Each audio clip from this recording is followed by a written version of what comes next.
The starting pitcher is right-hander Larry Sorensen.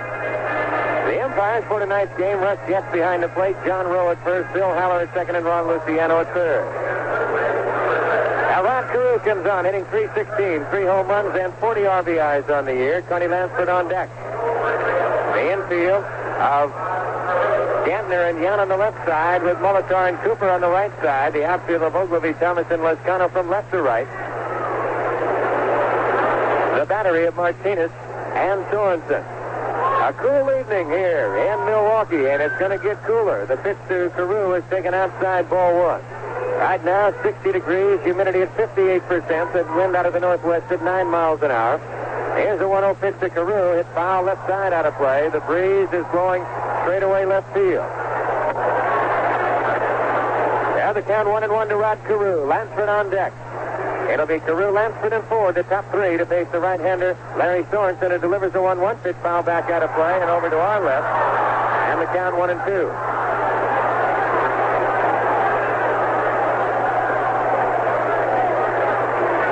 The Angels, with a record of 8 wins and 3 losses in the month of September. They have not fared that well on the road, though, lately. In their last 27 games, a fastball inside, and the count 2-2.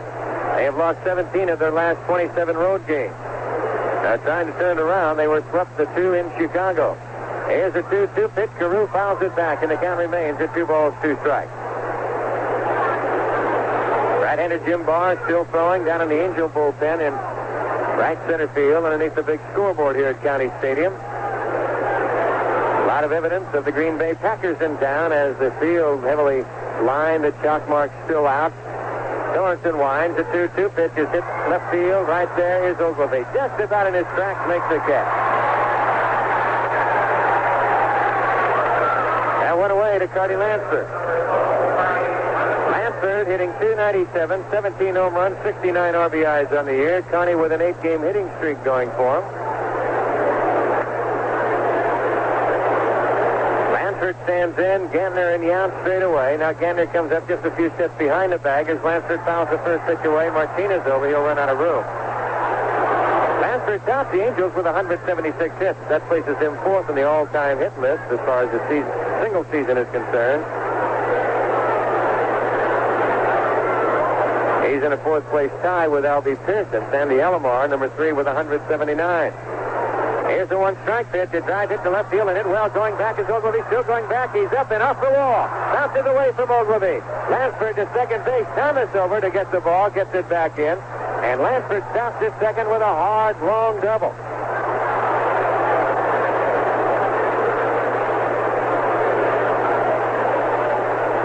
And Lansford hit it hard. That only missed going out by about a foot or so. Hit above the padding. And there's only about a foot to spare in between the padding and the yellow line. It kicked away from Ogilvy. Thomas over backing up. Got the ball in plenty of time. Lansford stops at second base. And that'll bring on Danny Ford, who has an 8-game hitting streak, hitting .294, 21 home runs, and 92 RBIs on the year. Now Lansford at second, game just underway. 1 out. Angel first inning, no score.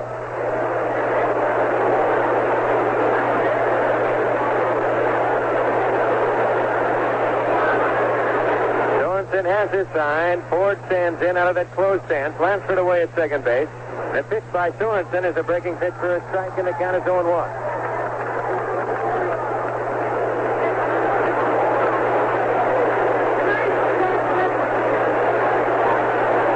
No balls and a strike to Danny Ford. Sorensen again ready, set, that's the belt. The pitch to Ford is hit off the hand to the shortstop Yount. He goes on to Cooper in time. Lansford moving to third. There's 2 gone. Ford really jammed with that fastball. Here's Don Bader. Don with a 7-game hitting streak, hitting .294, 21 home runs. Took that 30, hitting .302. With 34 home runs and 131 RBIs on the year. He leads the majors with those marks of 131 RBIs and 112 runs scored. Now Lansford at third. Bader stands in. Sorensen to work out of the stretch. The pitch to Bader is taken inside, ball 1. Trying to jam Don. Baylor equaled the season high, his personal season high in home runs when he hit number 34 Wednesday night in Chicago. Now Sorensen again working out of the stretch. He sets that to Bell. Here's the pitch to Baylor. A ground ball hit up the middle. That's going to be a base hit. Lansford will score. The Angels lead it 1-0, and Don Baylor has RBI number 132.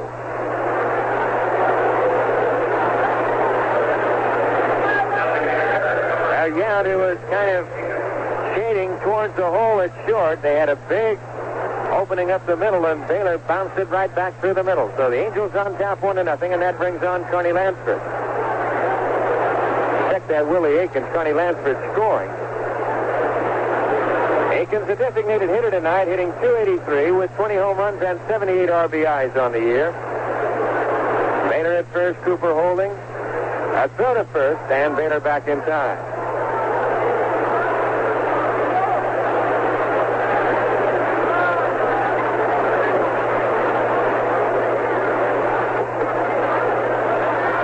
Throw to first, a little bit closer. Baylor diving back on his hands and knees. Now Aikens stands in. On deck is Brian Downing. Infield straight away, the outfield the same in deep. Sorensen sets, he checks Baylor. And the pitch to Aikens is a breaking pitch up high, 1-0. Sorensen, 1-1 against the Angels this year, 3-2 lifetime. He goes to first, and Baylor diving back, and Cooper making a good play to short hopping. That ball in the dirt, and Cooper made a fine play to make the catch of the ball. As Sorensen ready to go, he sets, checks Baylor. The pitch to Aikens is a change high, and the count 2-0. 2 balls and no strikes to count. The first of 3, the Angels and the Brewers. Sorensen again ready to go. Here's the pitch to Aikens outside. That's ball 3, 3-0. On deck, Brian Downing.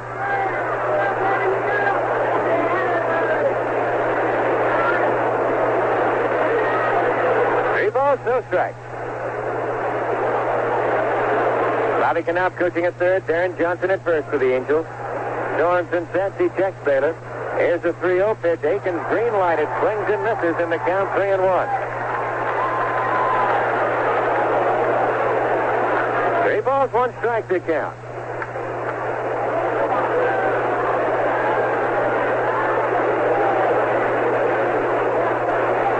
Sorensen again to the stretch. He checks Baylor. Here's the 3-1 pitch. Foul off of the chest protector of home plate umpire Russ Jett. Aikens with a big swing. Kind of talking to himself as he walks through the batter's box. The last 2 swings really just kind of over swinging a little bit.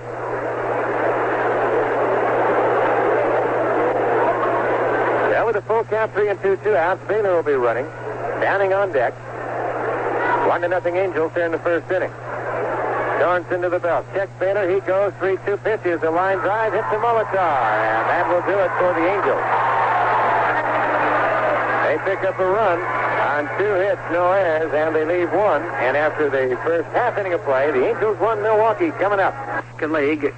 Cleveland is at Toronto. Detroit at New York. That game has been postponed because of rain. As we go to the Milwaukee first inning of play, they will send up Molitor Cooper. Making Molitor money and Cooper here in the first 3 in the first inning to face right-handed Jim Barr, who has just made his way in from the bullpen out in deep right center field. Now the Angel defense, Lansford at third, Campaneris at short, Rich at second, and Carew at first. The outfield of Baylor in left with Miller in center and Ford in right. The battery of Downing and Barr. Barr making his 24th start of the year. Won his last start 3-2 against these Milwaukee Brewers. As we check the score for you, the scoreboard has Seattle at Kansas City. That will be Bannister, a record of 8-14 against Gura, 11-10. Minnesota, Texas, Goltz against Jenkins. Oakland at Chicago, Kingman and Baumgarten.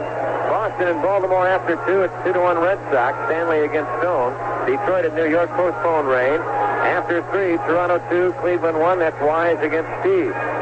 In the National League, St. Louis at Montreal in a doubleheader postponed because of rain. After 1.5, no score, Chicago, Philadelphia, Kruko and Knowles. Atlanta, San Diego, Cincinnati, Los Angeles, Houston at San Francisco.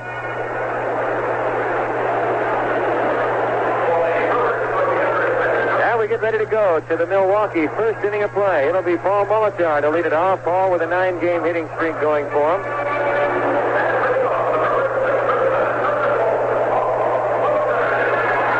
He's also hit safely in 12 of his last 13 games. Now the young second baseman out of the University of Minnesota wears number 4 on the back of his home blue pinstripe white uniforms as Lansford moves up inside the bag at third. Barr ready to go to work, and the first pitch, a fly ball right center field. Rick Miller coasting over. He's there, has the room, and makes the catch on number 1. That will bring on Don Money, the designated hitter, down at 244, 5 home runs, and 30 RBI. Now the American League has set an all-time attendance record for one season. They have already attracted 20,531,405. Here's Money as Barr delivers in and over. A breaking pitch in the count 0-1.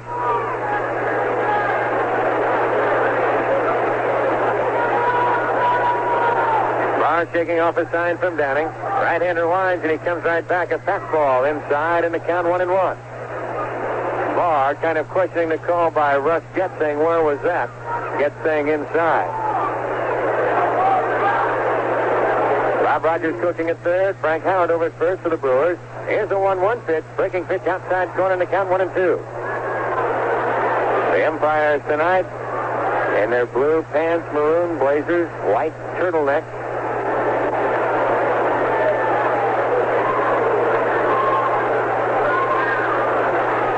2 strikes to count. Barr ready to go to work. Right-hander winds. Here's the next pitch of Money. A little check swing and a looper hit to Bobby Grich. Makes the catch.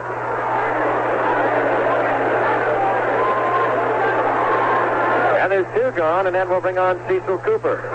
Cooper hitting .304 with 23 home runs and 97 RBIs on the year.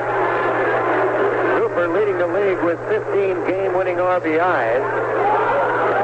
Shares the runner-up spot with Chet Lemon. Each have 40 doubles, trailing George Brett 41. The pitch by Barr is taken just outside ball 1, a fastball. 1-0 the count. 1-0 California, bottom of the first. Barr now jets, the right-hander winds. He comes back and delivers a strike in the count. 1 ball, 1 strike.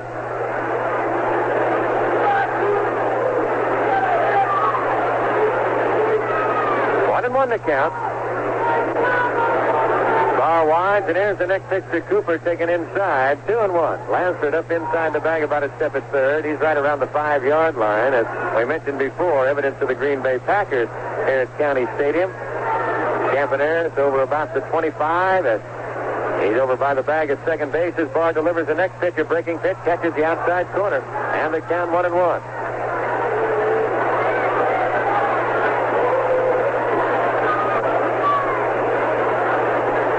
Winds, and here's the 2-2 pitch, a ground ball hit inside the bag by the diving Lansford down the left field line.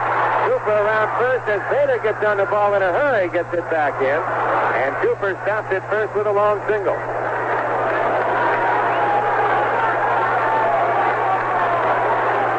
Now that will bring on Gorman Thomas, who's hitting .235 with 40 home runs, 108 RBIs on the year. Leads the American League with the 40 home runs. He's third in the league. He has a good eye. 87 walks. And 13 game-winning RBIs. That ties him for the 5th spot right there. So the strong right-hand hitting center fielder stands in. The infield deep to the left. The outfield the same. Barr ready to go. He sets the pitch. Is taken up and in. And they count 1-0.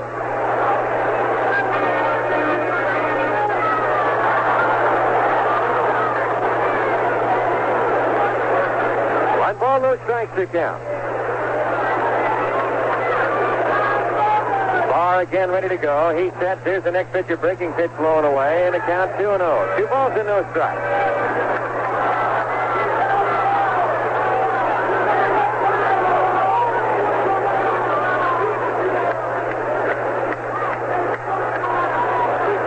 Barr again has his sign from Downing. Cooper away at first. Here's a 2-0 pitch, a breaking pitch swung on and missed, and the count 2-1.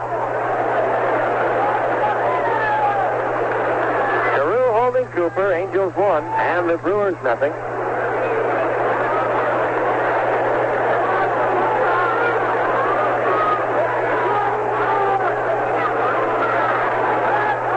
Barr again goes to first base after the set, and Cooper back on his hands and knees.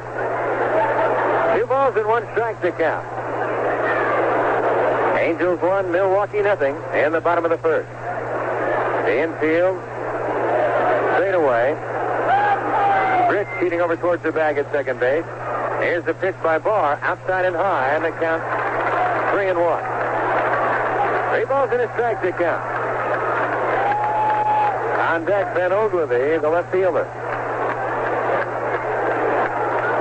Frank Howard at first, helping Cooper with the lead. Carew holding. Barr has his sign, sets at the belt. 3-1 pitch is fouled back out of play.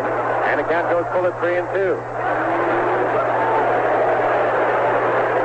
Now with 2 outs, Cooper will be going from first base. Breeze blowing gently to straightaway left field. Cool evening here in Brewtown. 60 degrees at game time. They say it's supposed to go down to around 48 tonight, or maybe in the lower 40s.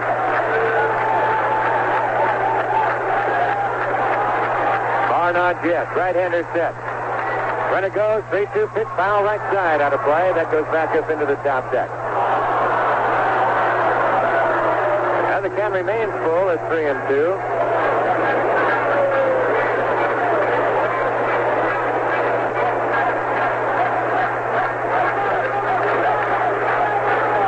Cooper back at first. Carew will play behind him.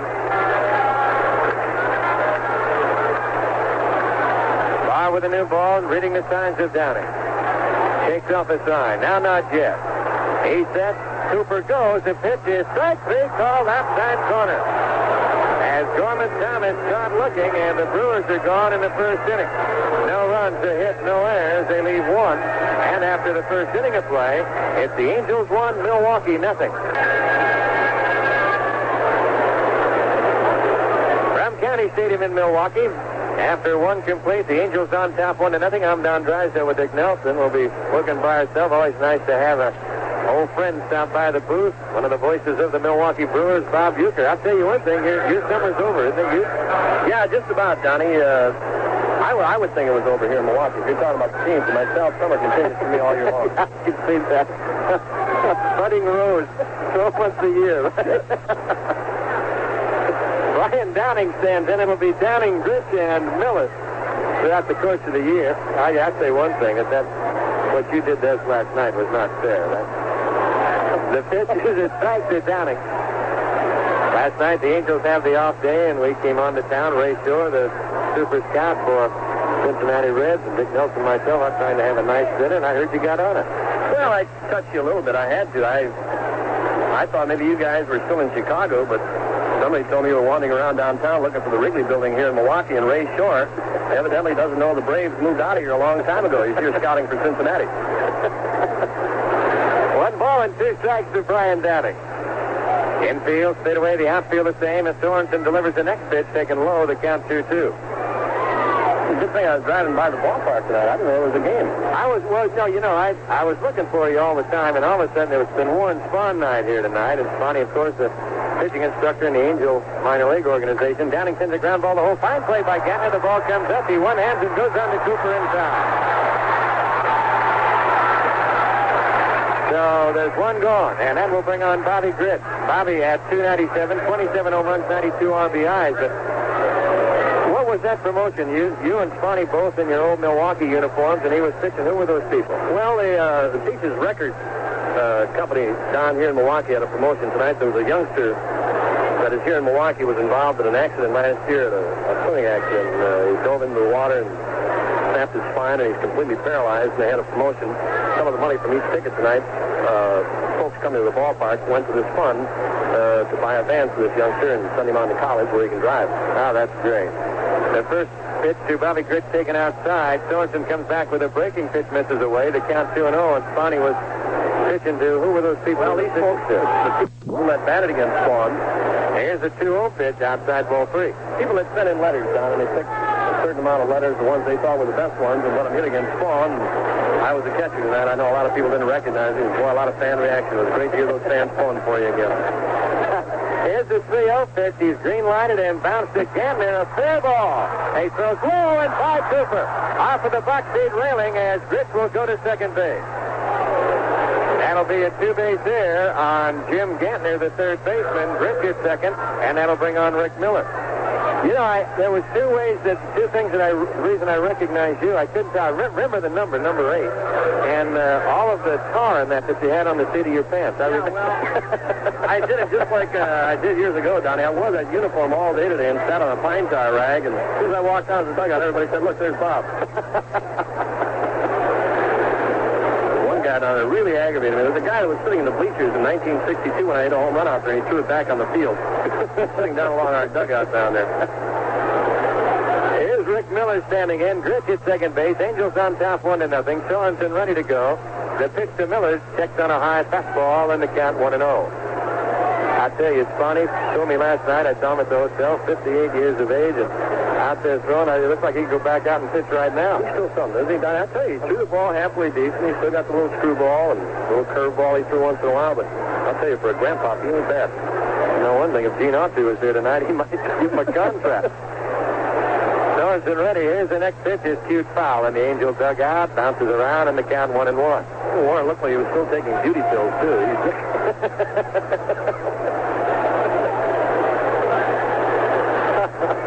1 ball and 1 strike. There's 1 out, 1 on. The Angels on top 1-0. Sonny said he had a good time, though, this summer going around looking at the young kids in the Angel organization. I'd have to think that if you've been in baseball as long as Sonny's been, staying in the game a little bit, it has to be fun. I don't understand your statement, looking at young kids. Oh, young pitchers. The young pitchers. Oh, fine. All right. That's it. I think we ought to clear that up right away. 1 ball and 1 strike. There's one out you can't beat him. There's no way you can beat him, folks. 1-1. Tomorrow night, what do they have? Fan Appreciation Night. Yeah. Giving away a 1937 Ford Roadster. Needs a little work, but it's drivable. But Seeley's garage? Yeah, it's off the used car lot. 1 ball and 1 strike. Miller with a new bat back in. Sorensen ready to go. Right-hander set to the belt. He checks Gritch. Checks him again. Here's a 1-1 pitch. Miller tries the butt and misses, and the count 1-2. Well, you know, it's a funny thing, this game of baseball. You look at the Angels trying to hold on. Their pitching bomb has been staggering over the last few weeks or months, or really all year. They've had injuries and things like that, but they're 3 on top, a record of 80 and 66. You're 85 and 61, and out of it 11 behind Baltimore. You know, the thing that surprises me, Donnie, about the California Angels ball club, and this goes back to the last series the Brewers played in California. Sorensen again ready to go. He's set. Checked Gritch a couple of times. 1-2 pitch, a fly ball left field. Giving ground Ogilvie lots of room. He's right there. Gritch will tag. Ogilvie for the catch. Gritch gloves going. The throw is cut off by Yount. And there's 2 gone, and that will bring on Campanera. The White Sox and the Angels really battered each other around in that series prior to the Brewers series in California just a week ago. Milwaukee came in there. The Angels swept them 3. You guys went to Chicago. Same kind of situation. A lot of base hits. The White Sox scoring a lot of runs early in the game. And coming here tonight, and California's just been on top by 3 games. And I don't know, I'm kind of looking for you guys to win the West. I'd like to see you win the West. I think there's a lot of people in that same category. Campanera stands in, and he checks the bunt. The ball is off of the glove of Martinez, and going to third is Gritch. I don't know whether Sorensen might have crossed him up or not. Martinez, that ball will be charged as a fastball. So Gritch at third. And the count 1-0 to Campanera. Says Yount and Sorensen will have a chat.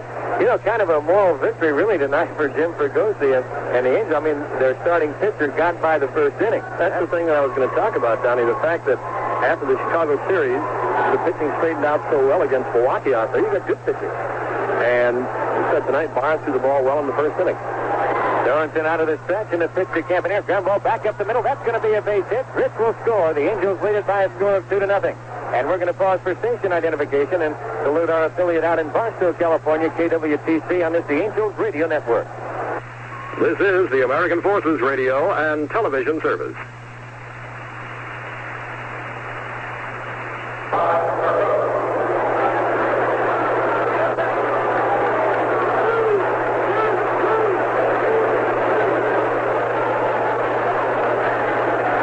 Carew steps in. Campaneris at first. 2 outs, 2-0 California. On deck, Carney Lansford.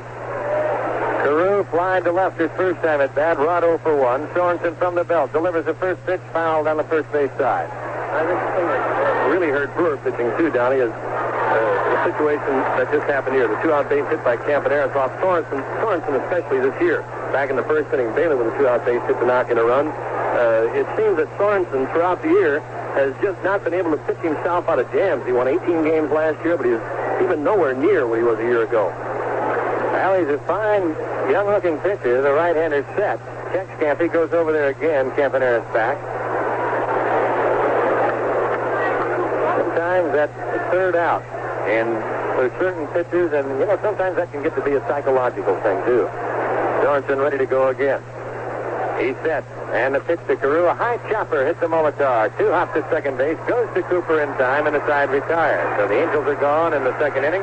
They pick up a run on a hit and air, an unearned run. They leave 1, and after 1.5, the Angels 2, the Brewers nothing. San Francisco Giants pitching coach Larry Shepard, blamed by some for the team's pitching woes, says he's quitting at the end of the Milwaukee second inning of play. I'm Don Drysdale with Dick Nelson. Bob Uecker, one of the voices of the Milwaukee Brewers, stopping in our booth tonight. The Angels on top by a score of 2-0. Or the Brewers, it'll be Ogilvy, Lizcano, and Yount in that order. You really missed Larry Heisel, haven't you? Yeah, he's played in 2 ball games, Donnie, since coming off the disabled list. He went on the disabled list May 4th, and he played 1 game in Oakland. He batted 4 times. He had a little looping single through the box in the center field. He played in the opening game against Oakland just prior to the California series, and he had a base hit. He had a solid single to left field, but then he, I guess, kind of took himself out of the lineup last night, or the following 2 nights. The first pitch to Ben Ogilvy is a fastball low and away. Ben hitting .254, 27 home runs, 75 RBIs on the year. Barr comes right back. A fly ball up the alley, right center field. Miller off in a hurry, going to the alley, and can't get it. It's off the wall, backed up by Danny Ford. Ogilvy to second base. He'll hold right there as Ford gets it into Campaneris.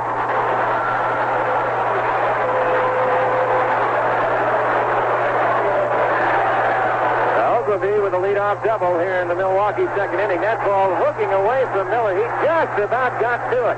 He did not get that good of a jump on the ball.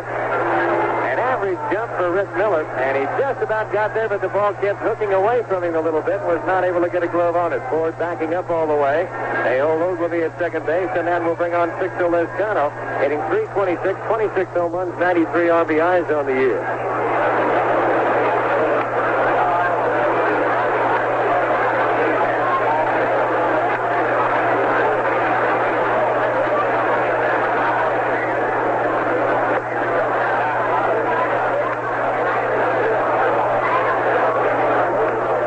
Outside, ball 1. This young man's had a good year. Yeah, he's had a solid year, Donnie.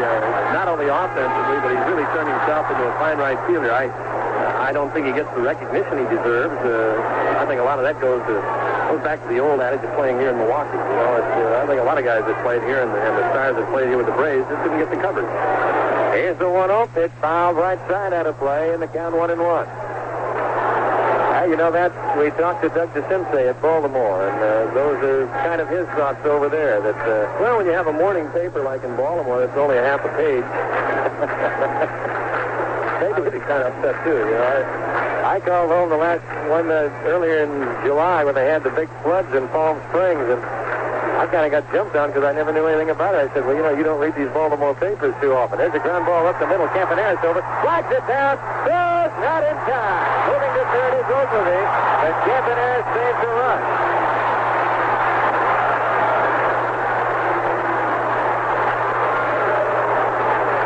Now runners at the corners. Ogilvy at third, Lizcano at first, and then we'll bring on Robin Yount.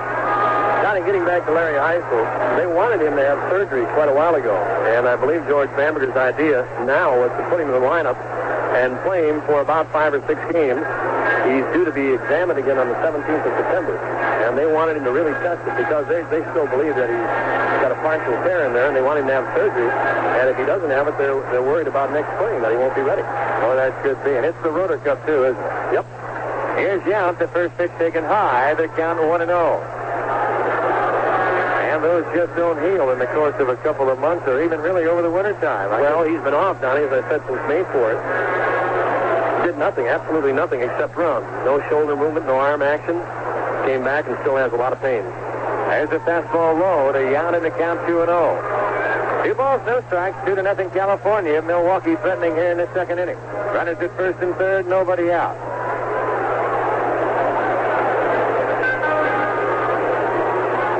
Seattle scored 2 runs in the first inning. They lead Kansas City 2-0. There's a drive up the alley, left center field. Bader over, he can't get it. That will score Ogilvy. Moving to third is Lezcano. To second base is Yount with a double. It's 2-1 California.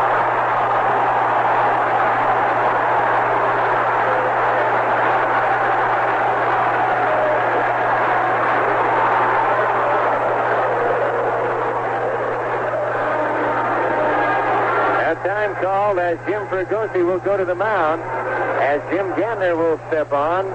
Fregosi with first base open will toss to Barr, and we get some action going right away in the Angel bullpen. Here's the time, Bob, and you've been in pennant races before and on pennant winners, and this time of year, which I was talking with Warren Spahn last night, you just go for everybody today and don't even worry about it. Yeah, I think you got to forget about a starting staff, Donnie, at this time of the year. You know, if you stick a starter out there and you can get 2 or 3 innings out of him and he starts to lose it, yeah, you got to go to the bullpen early. You know, you guys have 3 games on top. You've still got some big series coming up.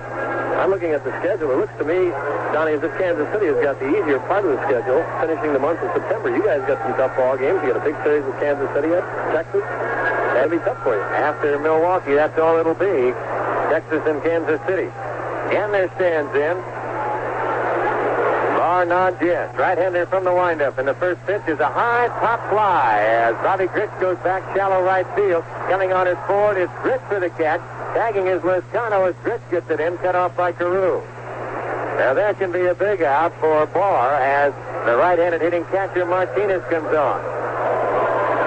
Now Kansas City will play Oakland and Seattle along with the Angels, while the Angels are playing Texas, UFO here over the weekend, and Kansas City. So if you're looking at names as far as organizations are concerned and teams, like Milwaukee does have the easiest schedule, but Seattle and Oakland have played very good baseball since the All-Star break. They really do, Donnie. They play tough against you. It's really funny that's happened, well, ever since baseball's been played. It seems the clubs that are out of it have nothing to win, 25, 30 games behind. Those are the clubs that always play so very tough against you that final month of the season, or the final series for that matter. After 1.5, 2-0 Seattle over Kansas City. The pitch to Martinez, a line drive, base hit, center field. That will score. Lezcano coming around his Yount. The throw to the plate is not in time. Patched up by Barr, who goes to second base, and they get Martinez. A 2-run score, and the Brewers take the lead by a score of 3-2.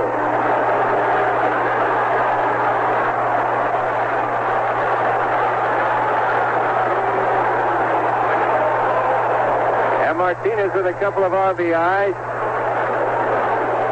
Barr throw to Campaneris. They cut down Martinez. At second base, that'll go 8-1-6. Miller's throw a little bit offline and short hopped the catcher Downing. Barr backing up very alertly. Made the play on Martinez at second base. So there's 2 outs, nobody on. Here's the leadoff hitter Molitor. Sends a ground ball to the shortstop Campaneris. On across to Carew, and the Brewers are gone in the second inning. They pick up 3 runs on 4 hits, no errors, and they leave nobody after 2, 3-2 Milwaukee. As we go to the Angels' third inning, it'll be Carney Lansford to lead it off, followed by Danny Ford, and then Don Baylor in that order. 3-2 Milwaukee in the top of the third. Minnesota has made 2 pitching changes in the first inning. There's the pitch to Lansford, swung on and missed, and the count is 0-1. Rivers has hit his 7th home run of the year in the first. Texas still batting. Gold started. Stanfield came on, and Bassick for Minnesota. Jenkins on the mound for Texas. Lansford takes the next pitch inside in the count.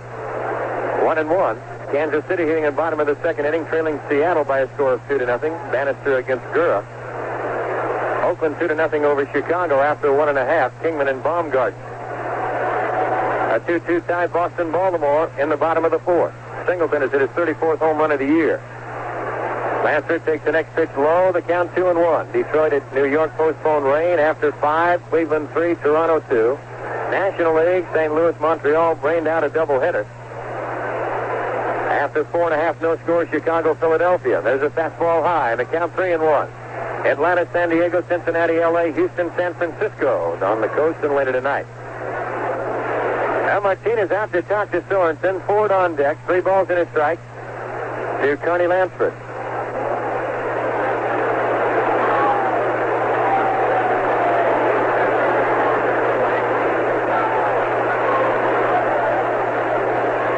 Sorensen winds, and a pitch to Lansford high and inside. That's ball 4.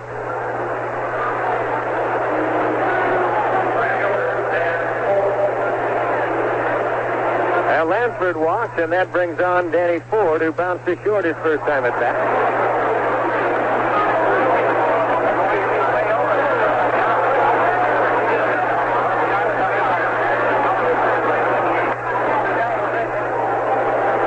On deck, John Bader. 3-2 Milwaukee, top of the third. Sorensen ready to go. He's set. Checks Lansford, checks him again. The pitch to Ford is for a strike on the outside part of the plate to count 0-1. Milwaukee, of course, they've still got to keep going if they want to try and finish in that second spot. They are 2.5 over Boston. So to first, and Lansford back on his hands and knees. They're 4.5 over the New York Yankees.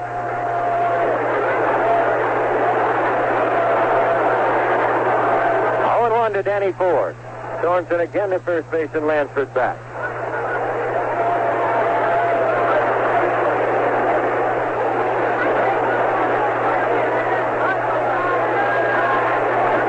Sorensen set. Checks Lansford.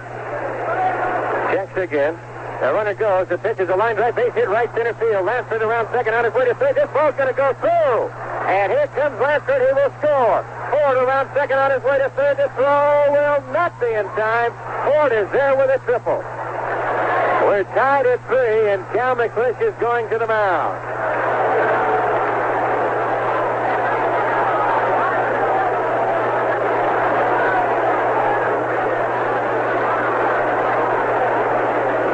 Danny Ford with a base hit, a triple, extends his hitting streak to 8 games as McClish, Martinez, and Sorensen have a talk at the mound. And the hitter will be Don Baylor. That ball was a line drive over the head of the second baseman, Molitor. And it got between Lizcano and Gorman Thomas, which is a little surprising. It never rolled all the way to the warning track, but Lansford just was waved right on around. He scored without a play, and Ford was the third with a sliding triple. Now McClish has had his say. We get action in the Milwaukee bullpen. A 3-3 tie as the Angels have set up a picket fence here in the first 3 innings. A run in the first, a run in the second, a run so far here in the third. The infield will play back. Baylor at bat. Don singled in a run his first time at bat. RBI number 132. Sorensen out of the stretch. Ford down the line at third. Here's a pitch to Bader inside at the knees, and the count 1-0.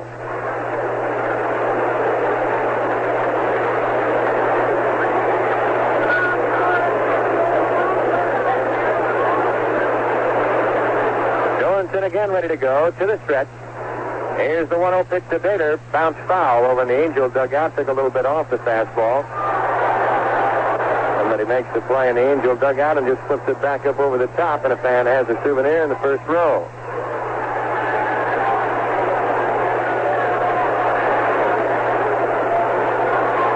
One ball, one strike. Nobody out to run in a 3-3 tie. Sorensen again ready to pitch. The Baylor hit foul between Ford and Knopf down the third base side. Danny Ford doing a little disco dance down there to get out of the way of that, turning around and looking back over his shoulder at Don Baylor. 1-2 to count. Right-hander Paul Mitchell throwing in the Milwaukee bullpen. Sorensen again ready to go. He's set. Here's a pitch to Bader. Down low with a breaking pitch, and the count 2-2.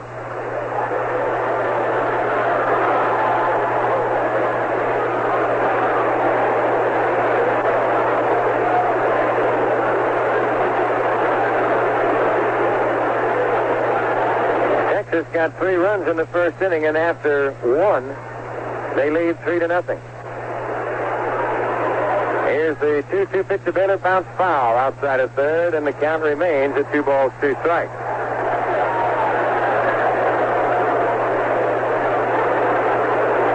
Now Gene Mauch, as we were talking with Bob Euchre, of course, they think they're still in it. They're only 5 games behind. He goes to 3 pitchers here in the first inning at Texas. Here's the 2-2 pitch. Is a bouncer foul again. Backhanded by Gantner.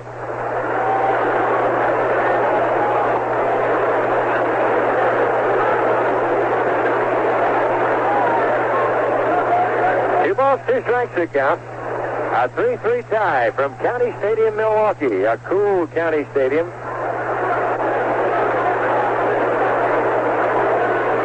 Sorensen ready to go. The pitch to Bader is hit off the hands. A little looper to Gantner at third. That's out number 1. Now that will bring on Willie Aikens. Ford remains at third. There's now 1 out, and we'll see how Bamberger wants to play it. Martinez going to the mound to talk to Sorensen. The Angels with a go-ahead run at third. On deck, Brian Downing.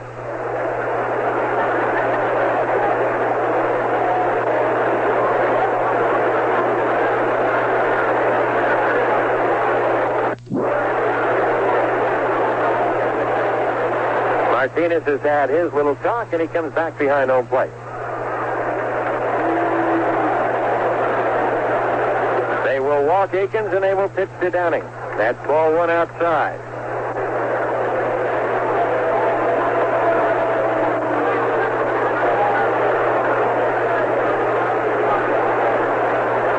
That's Sorensen's second walk of the night. He led off the inning with a walk to Lansford, who later came and scored on the hit-and-run triple by Danny Ford. Bader a little looper to Gantner. That's the 1 out. They now walk Aikens. He goes to first base, and Brian Downing comes on. He bounced to Gantner at third.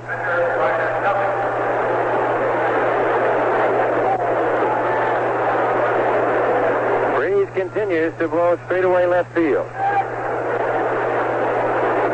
Aikens at first, Cooper holding. The infield and double play depth. The outfield straightaway for Downing.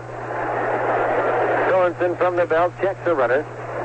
Here's the pitch to Downing, and it hit him in the elbow, and he will go to first base. Got him in the left elbow. Brian just bending over at the plate and gripping the bat, trying to get the bees out of that left arm. As Rick Smith, the trainer, comes out, Jim Fregosi, the Angel manager, trotting out, and now following him up the first base line, cutting him off right there at the 45-foot line. He walks on down to first base with Downing, and that brings on Bobby Gritch. Well, the bases are loaded for Bobby Gritch, who was on an error, a 2-base error. His first time at bat, later came on to score.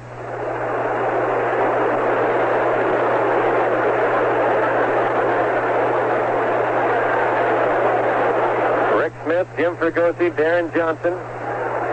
Johnson and Fregosi watch, along with Cooper and the first base umpire, John Rowe, as Rick brings out that epichloride and sprays that left elbow of Downing. The Angels right now in a position where they can't afford to be losing anybody. They need all their top guns in there that they can possibly get. Downing's okay. He'll stay there. He's a bulldog. As Fregosi and Smith go off the field and back into the Angel dugout.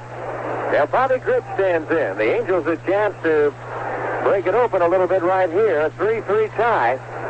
Ford at third. Aikens at second. Downing at first. The infield and double play depth. Sorensen working out of the stretch. Checks the runner. Here's the pitch to Gritch, taking low, ball 1. 1 ball and no strike. On deck, Rick Smith, the center fielder. Check that, Rick Miller, the center fielder. Rick Smith, the Angel trainer.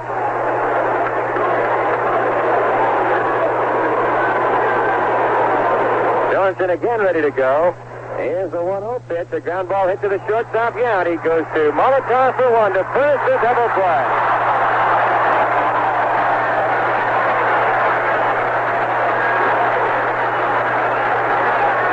And the Angels are gone. They pick up but 1 run. On 1 hit, no errors, and they leave 2. And after 2.5, it's a 3-3 tie.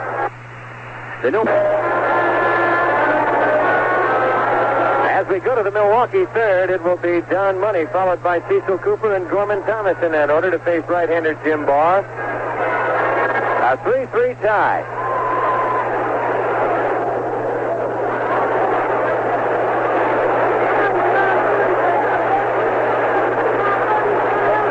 Waiting for Downing to come out of the dugout. He has not come out as yet. Russ Getz, the home plate umpire, standing over in front of the Angel dugout. Now the crew chief, Bill Haller, moving from his second base position. He will move over and he'll find out exactly what's going on.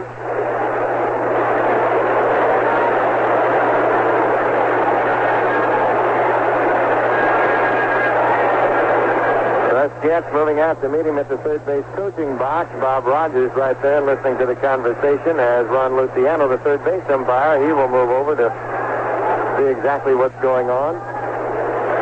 And it appears that they will make a catching change as Tom Donahue has come in from the Angel bullpen, and he will take over the catching chores. So we'll try and find out exactly the problem with Downing. He was hit above the left elbow, it appeared, or maybe right on the elbow by a pitch from Sorensen. And we'll try and pass along anything that we might find out. Mickey Thon has been out warming up Jim Barr, and Thon now goes back to the Angel dugout. As we check the scoreboard for you, Seattle on top of Kansas City 2-0 after now 2 complete. Texas sitting in the bottom of the second inning, 3-0 over Minnesota. After 2, Oakland 2-0 over Chicago. Baltimore hitting in the bottom of the fourth in a 2-2 tie with Boston. Singleton, his 34th home run of the year. New York postponed rain. Cleveland on top of Toronto 3-2 with the Blue Jays hitting in the bottom of the sixth inning. In the National League, St. Louis, Montreal postponed rain. Philadelphia hitting in the bottom of the fifth. Scoreless with Chicago.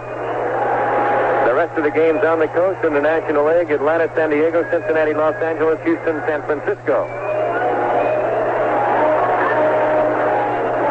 Now Tom Donahue comes on to take over the catching chores.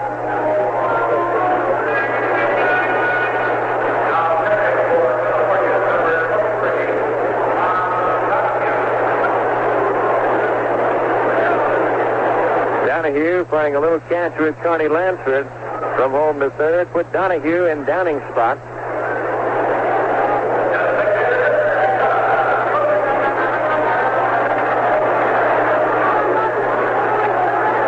Here's Don Money.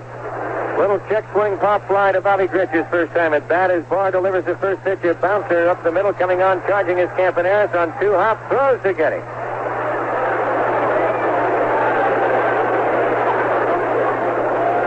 One gone to Cecil Cooper, who singled his first time at bat.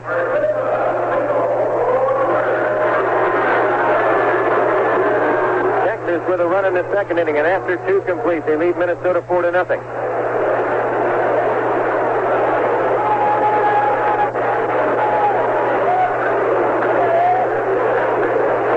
Now Cooper stands in, Lansford inside the bag at third. The pitch by Barr, just outside ball 1.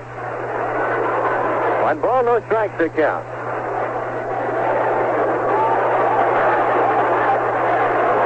Barr nods yes.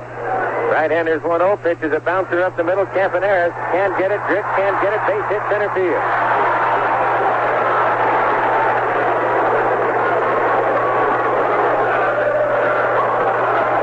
Now Cooper with a bouncer up the middle, and we're going to pause for station identification. This is the Angels Radio Network. This is the American Forces Radio and Television Service.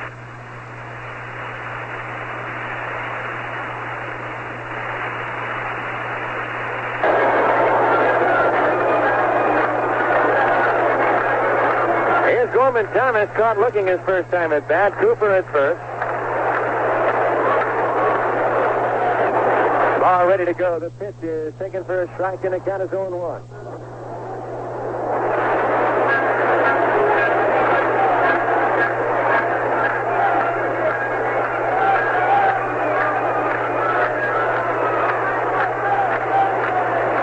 Again sets, and here's the 1 strike pitch. You drive it down the left field line, hooking in the corner. Bader over. It's a fair ball and hops up into the seat. A ground rule double.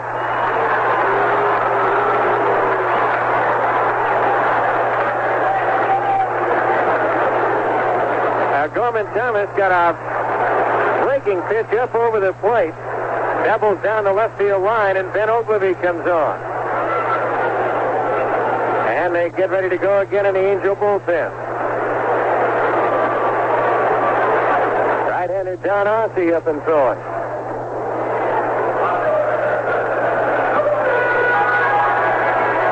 Time call, Jim Fregosi going to the mound, as Ogilvie will be the hitter.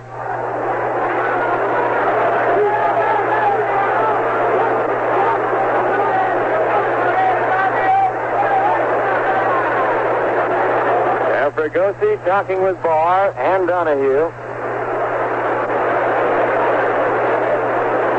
First base is open right here, and it might be that Jim might be just mentioning, let's not give this guy anything that's going to be too good to hit. Don't let him beat us. We got first base open. You've got the right-hand hitting Lozcano coming up next. Even though Lozcano is having the kind of year he has, the percentages are more in your favor, right-hander to right-hander instead of right-hander to left-hander, as we see right now.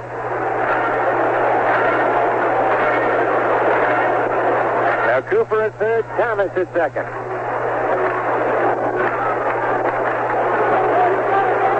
Barr winds, and the pitch to Ogilvie is taken a little bit high, ball one.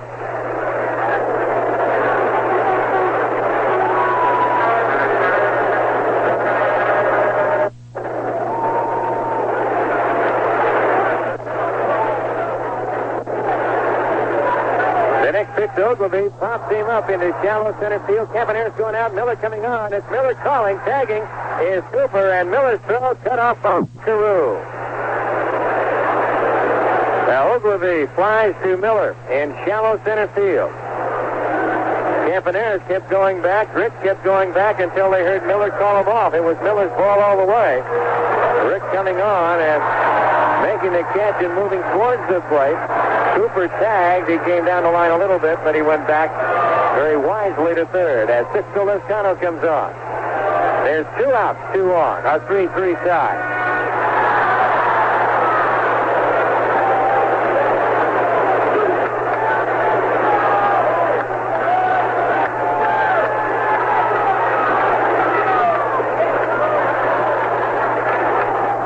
Pitch to Lozcano is taken just outside ball one. Well, we get a call from an old friend of ours and former partner here with the Angel broadcast, Dave Niehouse's call, and has told us that Leon Roberts has hit a grand slam for Seattle. There's a fastball up high. The count 2-0.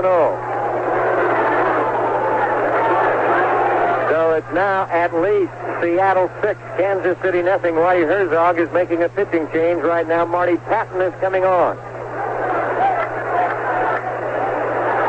2 balls, no strikes. To Lozcano. Barr starts and calls time, and he wants to talk to Donahue.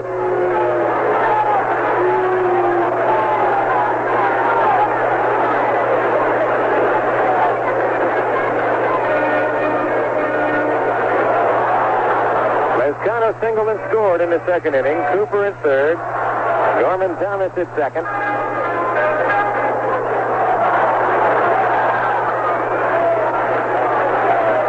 Shaking off his sign as the right-hander winds. The pitch to Lozcano is up and in, and down in the dirt he goes.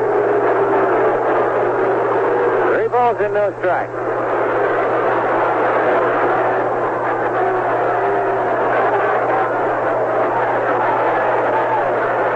They won't take any chances as Donahue will point outside, and they will walk Lozcano intentionally. That's ball 4. Robin Yount comes on, bases loaded.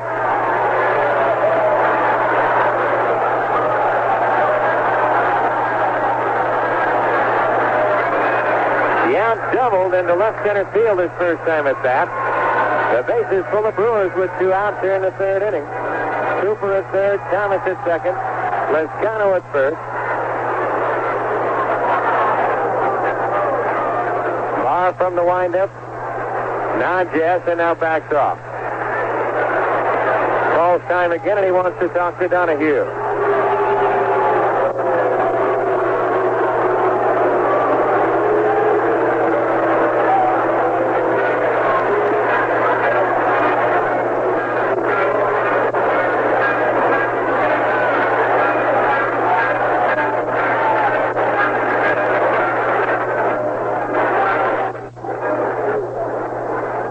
Donahue back behind the plate as Barr delivers. The pitch is high and away. Ball one. 1 ball and no strikes. Barr trying to overthrow that breaking pitch. Ossie still throwing in the Angel bullpen.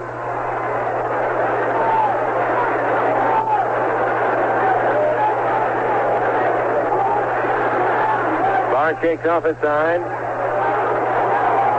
Now ready to go. And the pitch to Yauner's pop foul right side. That will be out of play. Carew over. That's back behind the Milwaukee dugout. And the count even at 1-1.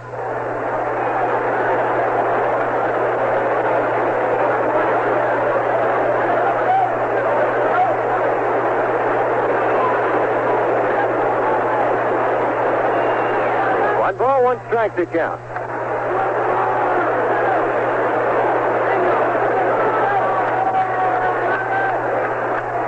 Barnard, yes, here's the 1-1 pitch is fouled back out of play, and the count 1-2. So Barr ahead of Yount. 1 ball, 2 strikes. 2 outs, bases loaded, a 3-3 tie here at County Stadium, Milwaukee.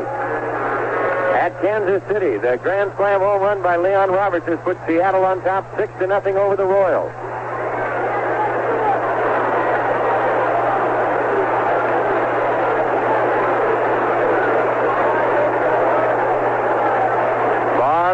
Shaking off his sign. Now the right-hander winds, and here's the 1-2 pitch. Got him swinging, strike 3. Now Yount strikes out, and the Brewers are gone. No runs on 2 hits, no errors, and they leave the bases loaded. After 3, a 3-3 tie. Ron Gordon, San Francisco's one-man inflation fighter, has won another round in his continuing hot dog war with a concessionaire at Candlestick. As we go to the top half of the 4th inning, the Angels will go to Miller, Campaneris, and Carew, the first 3 to face right-hander Larry Sorensen. And we'd like to pass along our congratulations to a young man and his lovely bride. I know they're just tickled pink. I'm looking at the smile on Jimmy Anderson this afternoon. Why, you couldn't have painted a bigger smile, and his lovely wife Melody gave birth to Justin Ronald this afternoon at St. Joseph's Hospital, 7 pounds, 13 ounces. And all of us here with Angel Radio booth. I know all the Angels and Golden West broadcasters send along their hearty congratulations. Hope everything is working out fine. There's a drive up center field, and that will fall in front of Ogilvie, and Miller leads it off with a base hit.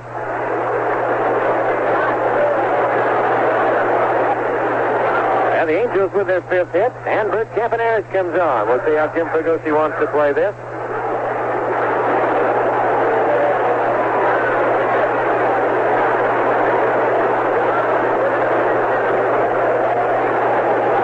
Again in the Milwaukee bullpen, as the Angel bullpenners have sat down. They've been up twice. Milwaukee's been up twice.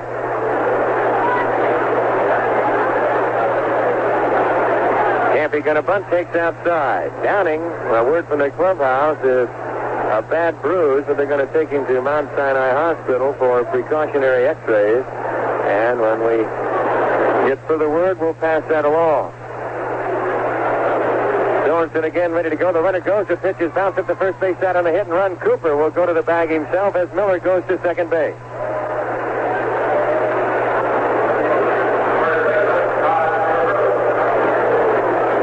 Now, Campaneris, a good play. That pitch was outside, reaching way out to get a bat on the ball.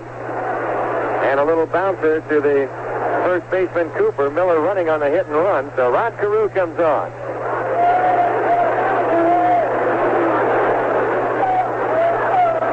Sorensen working out of the stretch. Lansford on deck.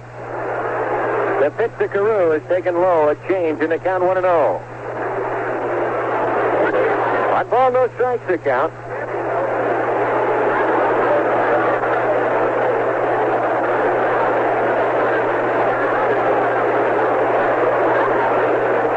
Sorensen again ready. Checks Miller a couple of times. Here's the pitch to Rod. Taken low, ball 2. 2-0 the count.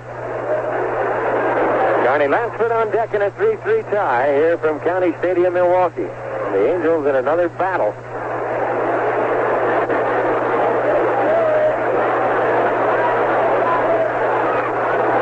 Sorensen sets after Bell. Here's a 2-0 pitch. Carew fouls it left side out of play. The count 2-1.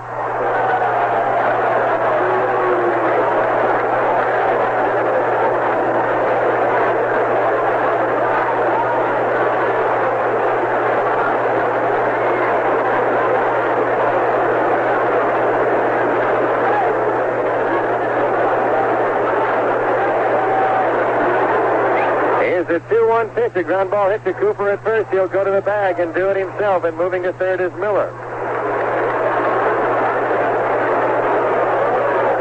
Now there's 2 gone, and Carney Lansford comes on.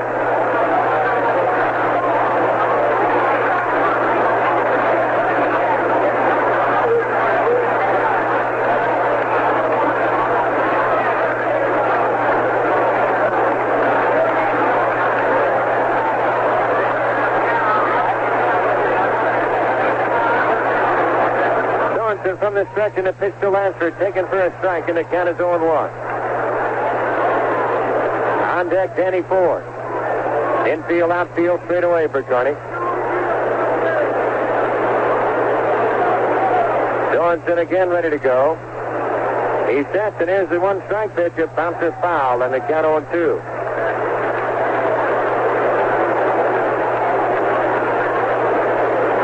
Gene Mogg has made another pitching change in the third. He started with Goltz and Stanfield and Bassick in the first, Serum now in the third, as Texas is at bat 4-0.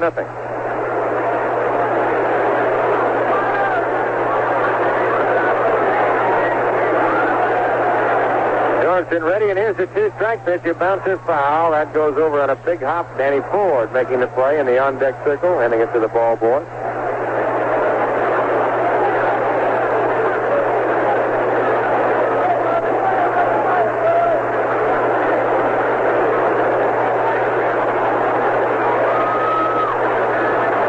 Sorensen again ready. Here's the 2-strike pitch. Line drive and play by Molitor in the hole from the outfield. Grass throws him out. Fine play by Molitor, the second baseman. Angels gone, no runs, a hit, no errors. They leave 1. They've left 5 in the first 4 innings. After 3.5, a 3-3 tie.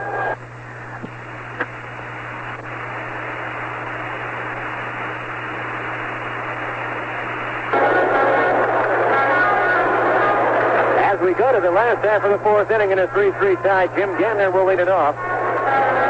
He'll be followed by Buck Martinez, and then the leadoff hitter Paul Molitor to face Jim Barr. Milwaukee 3 runs, 7 hits, 1 error. The Angels 3 runs, 5 hits, no errors as we go to the bottom of the 4th. Barr winds a pitch to Gantner, outside corner, strike 1 call. Lansford. Maybe a step inside the bag at third, off the line. The next pitch is taken just outside, and the count 1-1. The third base foul line actually is just about the goal line here at County Stadium that they set it up for football. Lansford playing right about at the 5-yard line. Here's the 1-1 pitch. The ground ball hit to Bobby Crick. Backhand, knocked down, can't make a play. We'll see how they score it.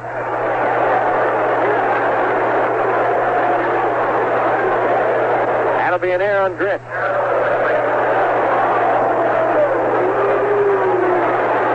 Time called. Donahue going to the mound as Buck Martinez stands in. Martinez drove in 2 with a base hit in the second inning.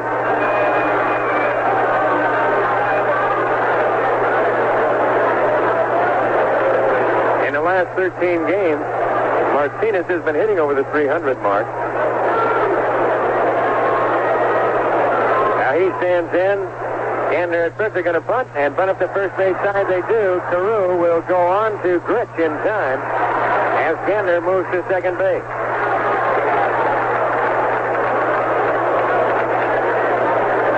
Now the sacrifice works 3-4. Gantner at second. We go to the top of the order. Paul Molitor. He is flying to center and bounced to short.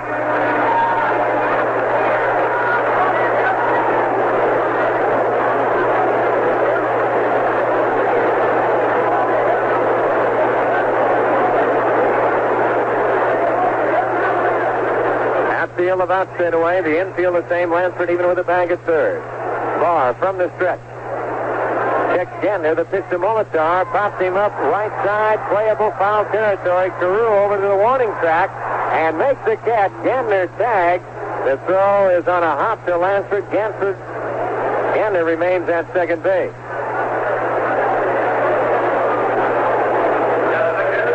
Now there's 2 gone, and that will bring on Don Money. Don has popped to Gritch and bounced to short.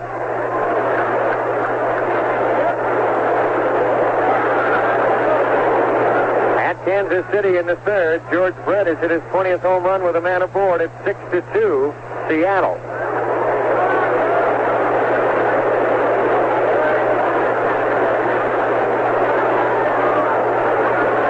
Now Money at the plate, a 3-3 tie. Gantner at second base, bottom of the fourth, 2 outs. Barr delivers the first pitch, a breaking pitch, and a nice play by Donahue to flag it down. 1-0 the count.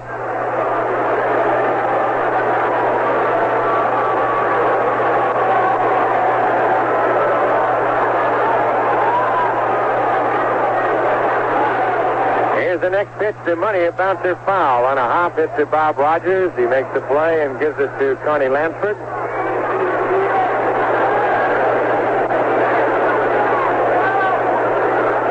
Toronto, after 6 complete, on top of Cleveland 4-3. After 5 complete, Baltimore 5-2 over Boston. Barr ready. The pitch to Money is foul back, and the count 1-2.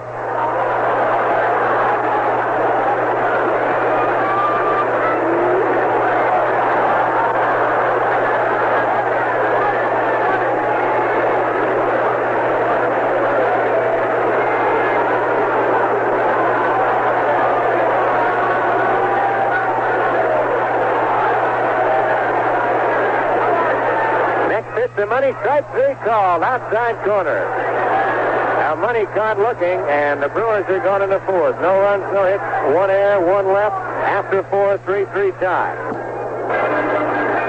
As we go to the top half of the 5th inning, Danny Ford will lead it off. He'll be followed by Don Baylor and Willie Aikens in that order to face right-hander Larry Sorensen in this 3-3 tie. The Angels are running the first, are running the second. The Brewers 3 in the second to go ahead 3-2. The Angels tied with a run in the third, and that's where we stand.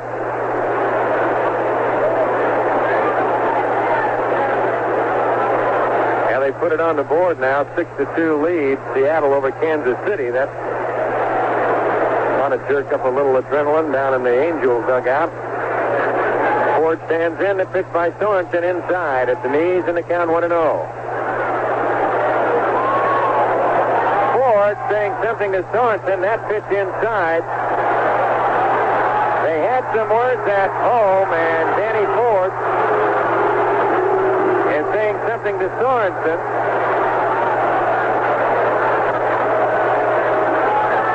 Fregosi out, and now talking to Ford, saying, hey, wait a minute, we can't have anything happening right here. Don Baylor there. None of the teams coming out of the dugout, but the coaching staffs and managers all right there. Dan Johnson, Cal McClish, Bamberger. As home plate umpire, Rusquette walked Sorensen back to the mound. Sorensen saying, what in the world is he mad about? The pitch was just an inside fastball. Martinez talking with Ford at home plate. But Sorensen trying to jam Danny Ford at Anaheim Stadium, got some pitches inside. They had a few words, and this pitch inside at the knees.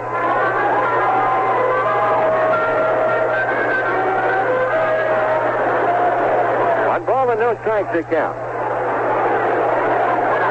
Sorensen ready to go, and the pitch to Ford inside, and the count 2-0.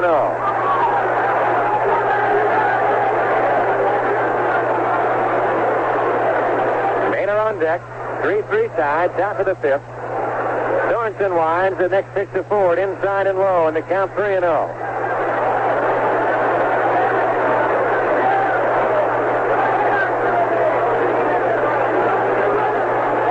Three balls, no strikes to count.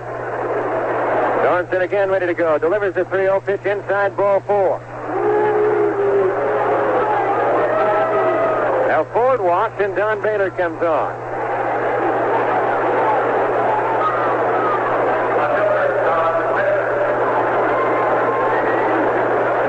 Singled and hit a little looper to the third baseman Gantner. Sorensen's fastball will tail in on a hitter. And if you're going to pitch Danny Ford inside, as Don Baylor, you got to make sure you get it in, because they can get that big part of the bat out there at times. Although Ford looks like he will hit all the time to the opposite field. Don't let him fool you. He won't. The pitch to Baylor is taken outside, and the count 1-0. 1 ball and no strikes to count.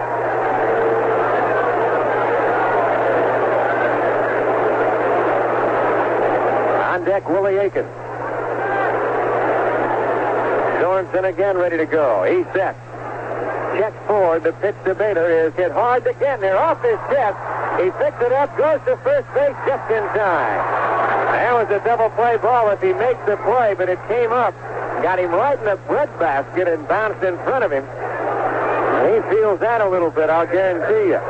He's not trying to rub it, but he feels it.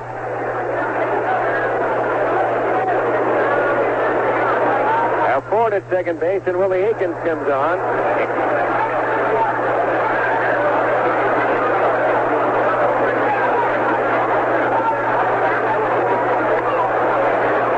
Donahue on deck.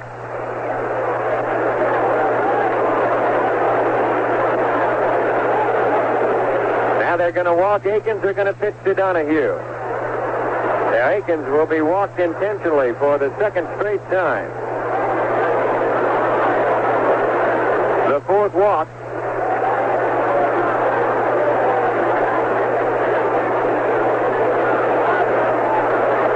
That's outside ball 3. Now Tom Donahue coming on. Ball 4 outside. Aikens throws the bat away, goes to first base. Donahue hitting .235, 3 home runs, 13 RBIs on the year. Donahue has taken over for Brian Downing. If you might have tuned in late, Downing in the third inning hit by a fastball by Sorensen on the elbow or just above the elbow. He had to come out of the game, and he's been taken to Mount Sinai Hospital for precautionary x-rays. And when they get back, we will pass that along. Now Ford at second, Aikens at first, Donahue stands in. Sorensen ready to go. He's set and delivers to Donahue. Swung on and missed a breaking pitch, and the count is 0-1.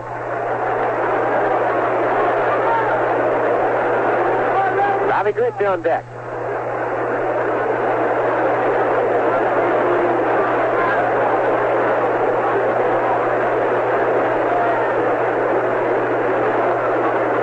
Sorensen ready to go.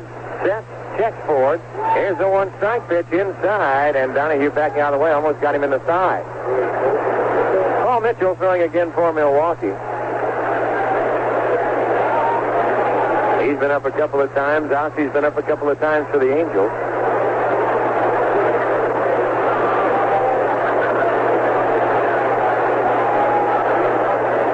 Sorensen ready to go. The pitch to Ford. He checked on a fastball. Taken. They appeal. They say no. And Milwaukee dugout comes unglued. Everybody up walking around. Everything was so quiet. They appealed, and the first base umpire, John Rowe, put the safe sign out, and all of a sudden it looked like someone pressed the buzzer and they came out of the gate. Now they're quieting down now. Sorensen ready to go. Here's the 2-1 pitch. Low ball 3, and the count goes to 3-1. Rich on deck. Ford at second. Aikens at first in a 3-3 tie in the Angels' fifth inning.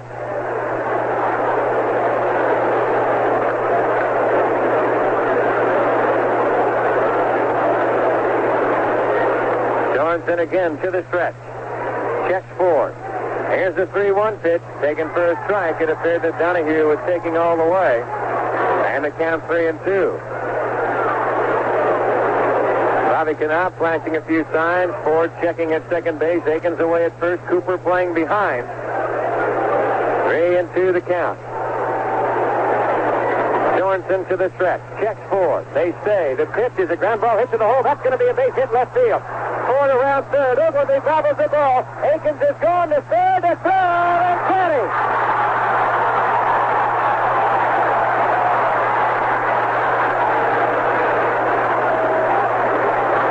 Now the play right in front of Willie Aikens, and he decided to go to third. Ford scores. It's 4-3 California. Donahue remains at first base, and they cut down Aikens at third.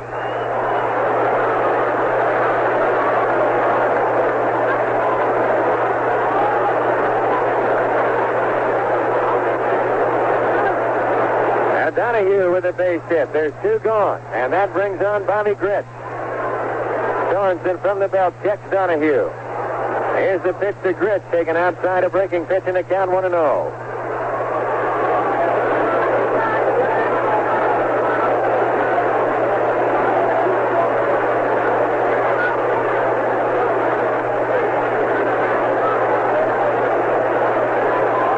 Sorensen again ready to go. The pitch to Bobby is a change, waved at and missed, and the count 1-1. Bobby on this road trip has taken some funny swings at pitches, not like the grip that we've seen all year long. 1-1 the count. Now Bobby back in as Sorensen has his sign. Goes to the set. The pitch to Gritch is on the outside part of the plate. Looks like an off-speed breaking pitch or a straight change. And count 1-2. On deck, Rick Miller. Sorensen again ready to go. Tex Donahue who goes. The pitch is outside corner, strike 3 call. Now Gritch strikes out. The Angels are gone. They pick up a run on a hit. No errors. They leave one more. And after 4.5 at the halfway mark, it's the Angels 4, Milwaukee 3. This is the American Forces Radio and Television Service.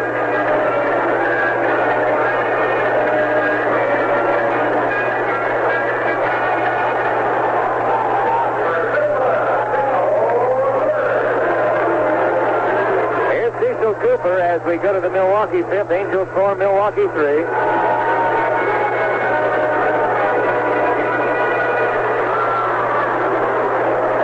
For Danny Ford to run down a ball out in the outfield. He does so that he has been warming up with a ball boy down the first baseline. Now we're ready to go. Cooper in as Barr delivers the first pitch. Strike 1 called outside corner.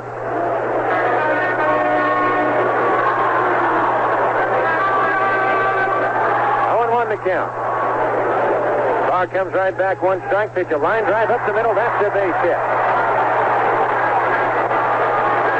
Now Cecil Cooper 3 for 3 tonight, and we go to Gorman Thomas.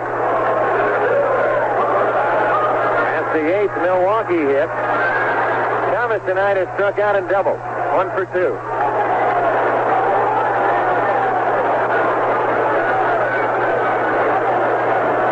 Time call. Larry Sherry going out to the mound now.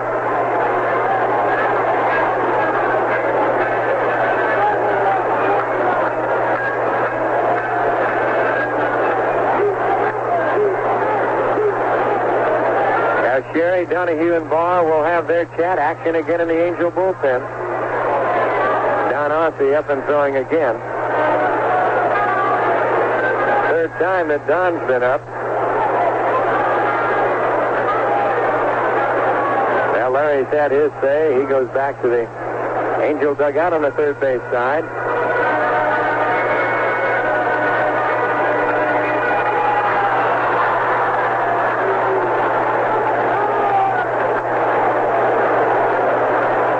Thomas stands in, Cooper away from first. The pitch by Barr is just blown away. The count 1-0.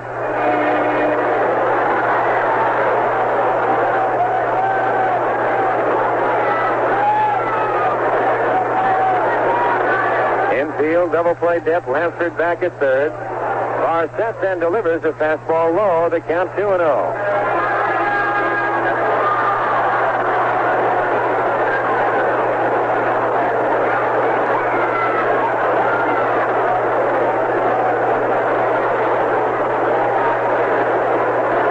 Again to the stretch. Here's the 2-0 pitch. Low ball 3. I mentioned before that Thomas has got a good eye.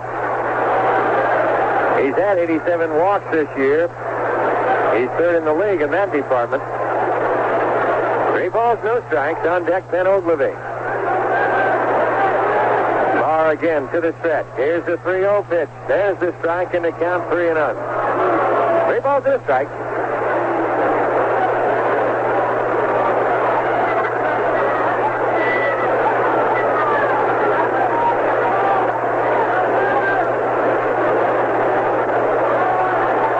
Again ready to go. Here's the next pitch to Thomas. A fly ball left center field. Miller coming on in a hurry. He's there in the alley to make the catch. Now there's one gone. We could have been Ogilvie.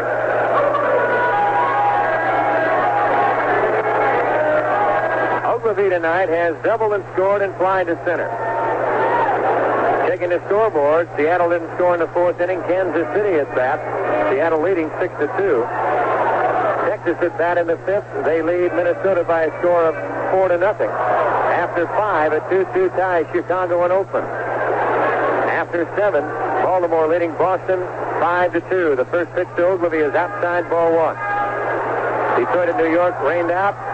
Toronto hitting in the bottom of the 8th. They lead Cleveland 4-3. National League, St. Louis and Montreal rained out a doubleheader. After 8, no score, Chicago, Philly. The rest of the action on the coast. Go to first and back is Cooper. Atlanta, San Diego, Cincinnati, L.A., Houston, San Francisco.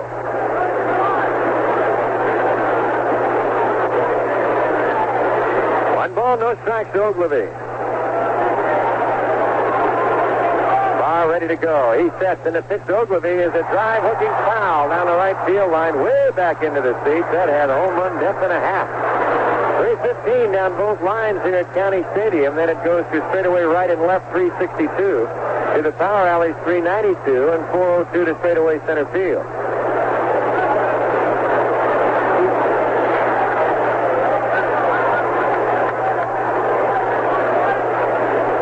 One ball, one strike to Ogilvy.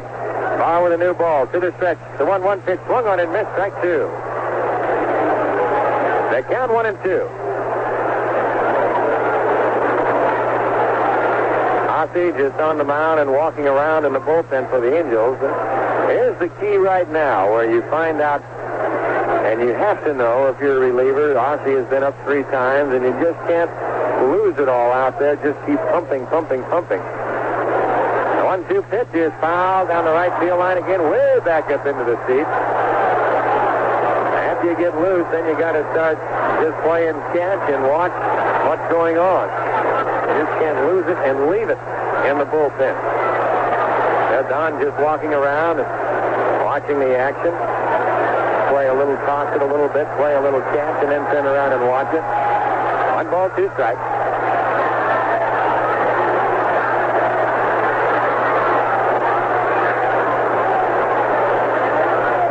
Barr ready to go to work, goes to first base instead, and Cooper back on his hands and knees.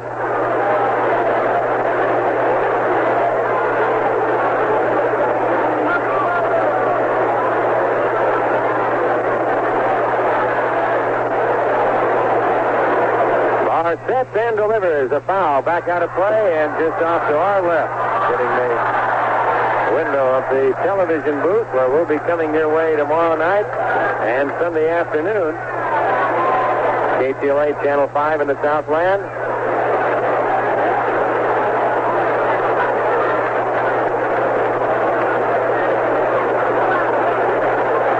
Time called as Barr wants to go and talk with Donahue again. On Sunday, a reminder, you might jot this down. They'll be coming your way in the Southland on KLAC 570 on your dial on Sunday morning. Also KTLA Channel 5. 1 ball, 2 strikes to count. Barr sets, 1-2 pitch high, and the count 2-2.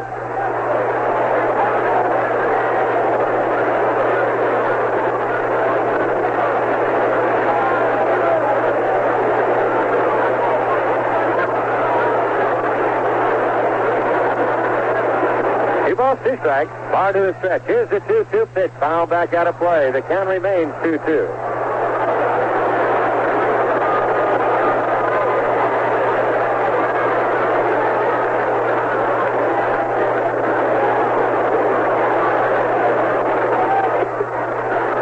A cool evening here from County Stadium in Milwaukee. The Angels on top 4-3. We're in the bottom half of the 5th inning. Here's the 2-2 pitch, a ground ball by Barr. Knocked down Campaneris. Will step on the bag. Goes the first hit of a play. Good play by Campy. Barr got a bare hand on it and almost deflected it to where there couldn't be a play. Now the Brewers are gone in the 5th inning. No runs, 1 hit, no errors. They leave nobody through 5. Angels 4, Milwaukee 3. As we go to the top half of the 6th inning, the Angels will lead it off with Rick Miller. He'll be followed by Bert Campaneris and the leadoff hitter Ron Carew. 4-3 Angels.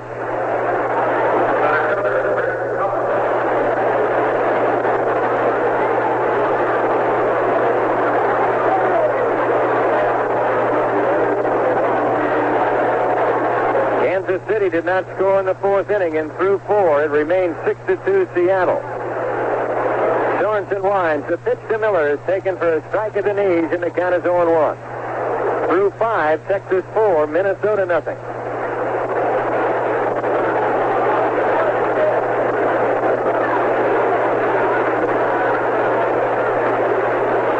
Sorensen winds, and here's a one-strike pitch, a breaking pitch, a little bit high. The count 1-1.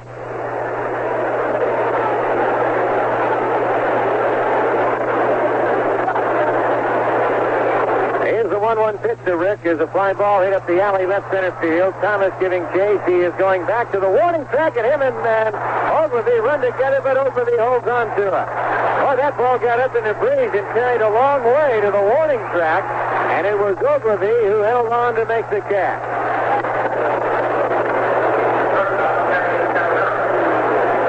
And there's one gone to Campanera.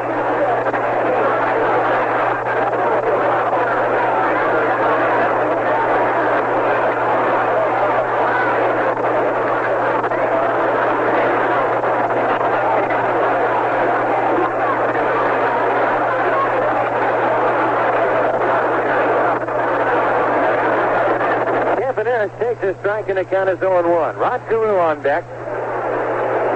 Sorensen winds. He comes back, a bouncer foul, and Martinez lets it take a hop, but then picks it up. 0-2 the count.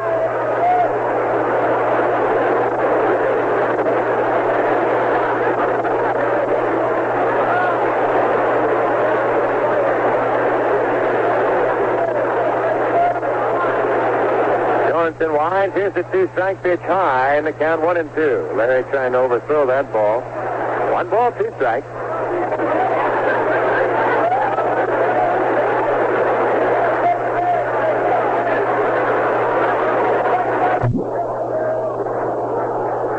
Here's the 1-2 pitch, a bunt, and it's back to the mound on a hop. Sorensen goes to Cooper, and that's out number 2. Campy had a good idea. Again, there was back at third, but he couldn't get the angle of the bat tilted down that line enough. He's gone. Rod Carew comes on. He's 0 for 3 tonight. Rod fighting a little bit of a slump himself.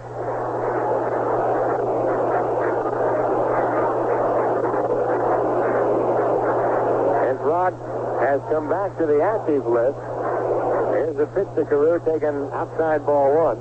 On the 19th of July, he's hitting with 273. Now, 273, there's all kinds of people that would just jump up and down with that number. The 1-0 pitch is a check swing foul back, and a count 1-1. When you think of Rod Carew, 7 times the American League batting champion, and the numbers that he can compile, that is not the Rod Carew that you're used to seeing. 1 ball, 1 strike the count. Rod still bothered a little bit by that thumb. Here's a 1-1 pitch taken inside, and the count 2-1. So that times that right arm, right forearm, and elbow will give him problems. 2 balls a strike. Sorensen comes back. Next pitch to Carew. A bouncer on 2 hops to Young. A sticky hop, a high hop, but he stays with it and throws him out. Now the Angels are gone in the 6th inning. 3 up, 3 down. That's the first time that has happened tonight. And after 5.5, 4-3 Angels. Michigan Cup. As we go to the Milwaukee 6th inning of play, Jim Fregosi and Russ Getz have gone to the mound to visit Jim Barr. Whatever Jim Fregosi has said to Barr, and whatever Getz they were talking, I don't know what exactly they were talking about. Getz looking over in the Milwaukee dugout, saying something, and now walking back with Jim Fregosi, crossing a line as Jimmy goes back into the Angel dugout. Smiling. 4-3 Angels. Lots of Angel fans right now aren't really smiling as they strap themselves in their seats, tighten onto their seat belts as we go to the bottom half of the 6th inning. Now the Angels and the Royals, and it appears that even now Minnesota is going to go right down to the wire in a pennant race. Got a run in the 6th inning. Danny Goodwin hit his 5th home run of the year. Texas at bat in the bottom of the 6th, leading 4-1. Seattle didn't score in the fifth. Kansas City at bat with the Mariners leading 6-2. Here's Sixto Lezcano. He is 1 for 1 tonight with a run scored as ball winds, and the first pitch is taken high. Ball 1.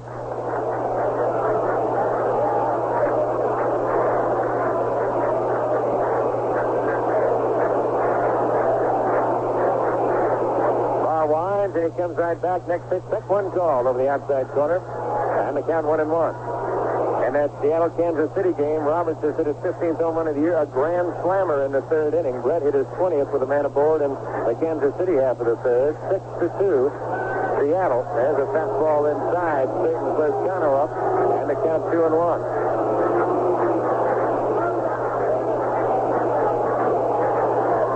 Chicago 3-2 over Oakland through 6. The 2-1 pitch, swung on and missed. Strike 2, a high fastball. Through 7, Baltimore 5, Boston 2. Singleton is 34th home run of the year. Cleveland hitting in the top of the ninth, trailing Toronto 4-3. Detroit, New York postponed rain. 2-2 pitch, high ball 3. National League, the Cardinals and Expos postponed because of rain. Philadelphia hitting in the bottom of the ninth, scoreless with Chicago. Atlanta with a run in the first inning at San Diego. Bonds against Jones. Cincinnati, L.A., Houston, San Francisco starting shortly. Here's a 3-2 pitch, a high fly ball. Left center field. Miller coasting to the alley and calling. Rick right there. And then has to come back to make the catch.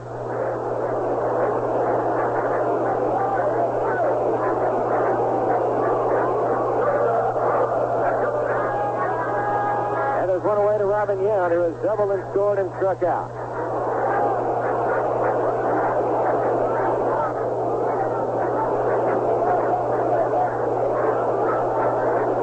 Barr starts to wind up and then backs off. Yount backs out.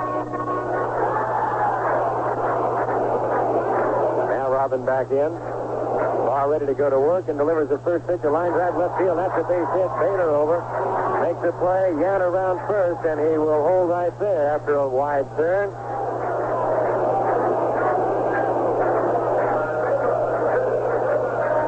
Another ninth hit for Milwaukee tonight, and here's Jim Gantner, the third baseman. He has popped to second and was on an air.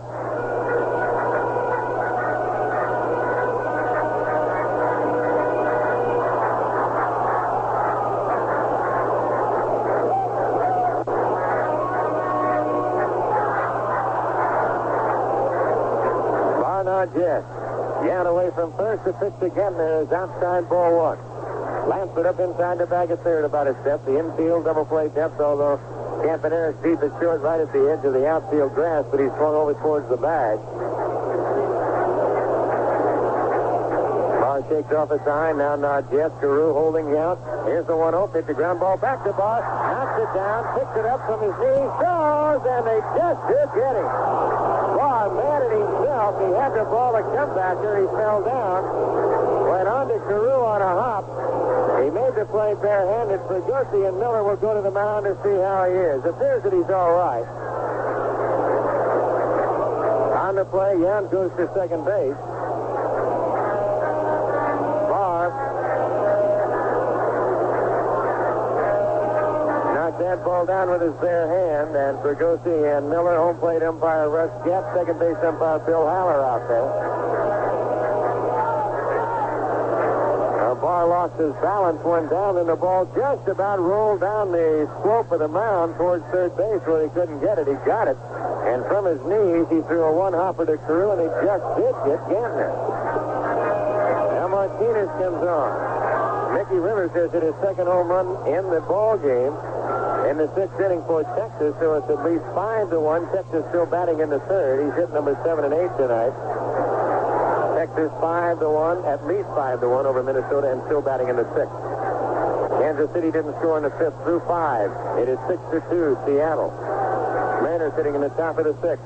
The pitch to Buck Martinez, a breaking pitch outside. Now Yount at second base, 4-3. Angels in the bottom half of the sixth.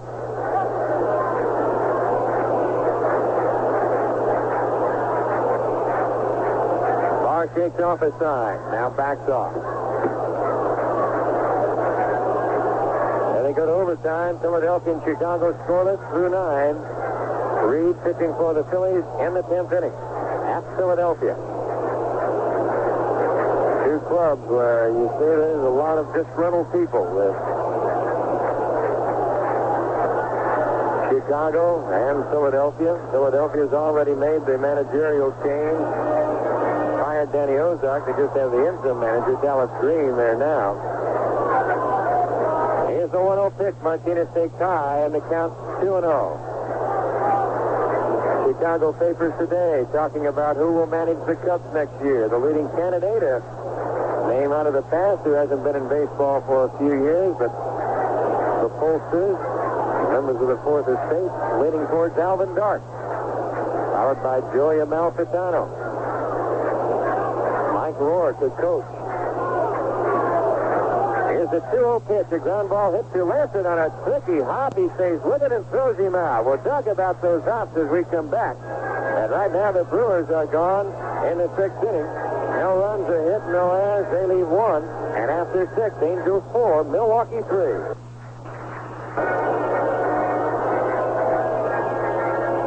As we go to the Angels' 7th inning of play, Johnny Lansford will lead it off. He'll be followed by Ford and then Baylor. Baltimore hitting in the bottom of the 8th inning. They lead Boston 5-3.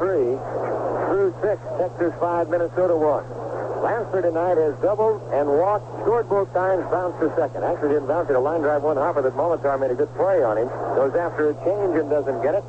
Count 0-1. Talking about the infield here at County Stadium, and some of the players have been really squawking about the infield, especially around third. I mentioned before that that's just about where the third baseline parallels the goal line. There's the next big foul right side out of play. They could be no more than maybe a foot apart going down the line. So it's just where the Packers play part of their games here at County Stadium here and up in Green Bay. Now, you can imagine what that would be like down there on that dirt plus. They don't put any sod in for the Packers. And right around that goal line, you get those big linemen digging in. Here's the 2-strike pitch. There's a line drive. A one-hopper hits the Kentner at third. He goes across to Cooper in time. Now, consequently, that in part of the infield around third base, you're putting yourself in a very precarious position. And we've already seen some tricky hops down there tonight. Danny Ford comes on.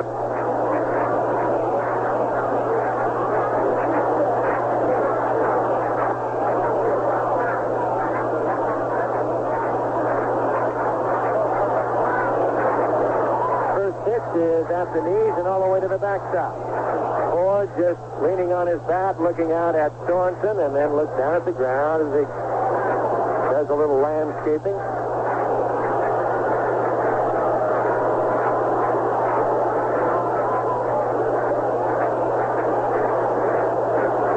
Ford taking his time. Now Danny back in, ready to go. Sorensen has his sign. Right-handed lines a pitch to Ford, and he throws his bat up through the middle. Sorensen now chasing the bat. He'll go get it, and he gives it to the second base umpire, Bill Hallett.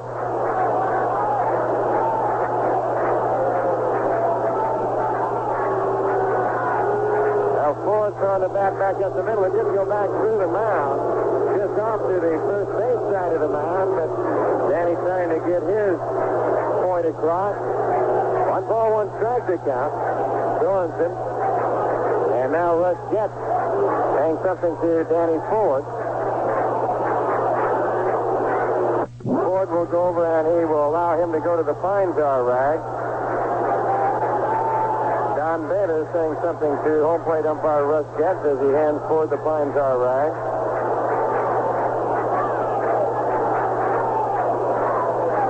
Through his mask, you can see him smiling a little bit.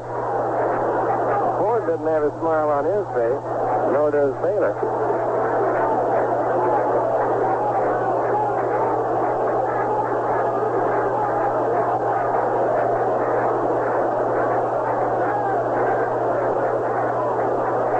One strike to count.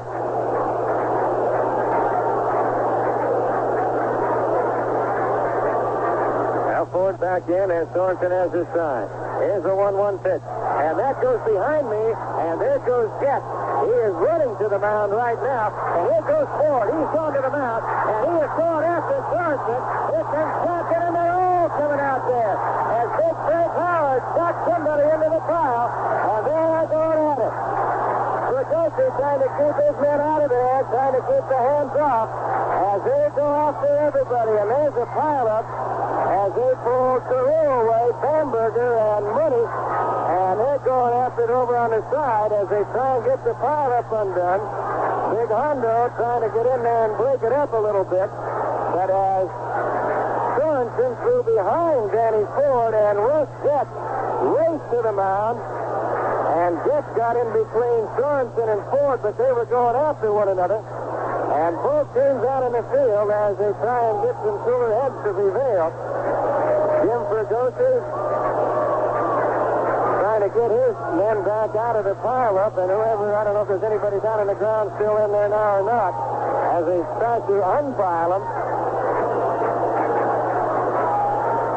And we'll see exactly what will happen right here.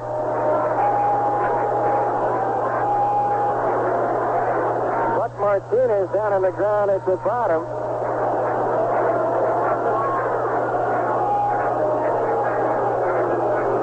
And we'll see what's going to happen as far as the umpires are concerned.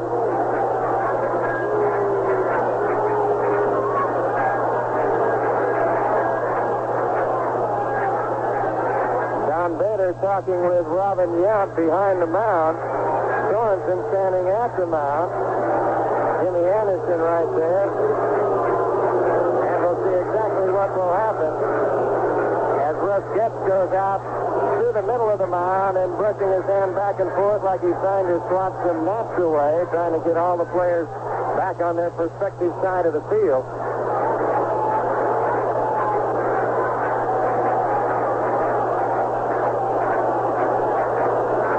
Now Getz is now talking to Bamberger. And I don't know whether he has run Larry Sorensen or not, but Bamberger is hot. Bamberger now is trying to hit them Sorensen. He is arguing with Getz, and he is hot.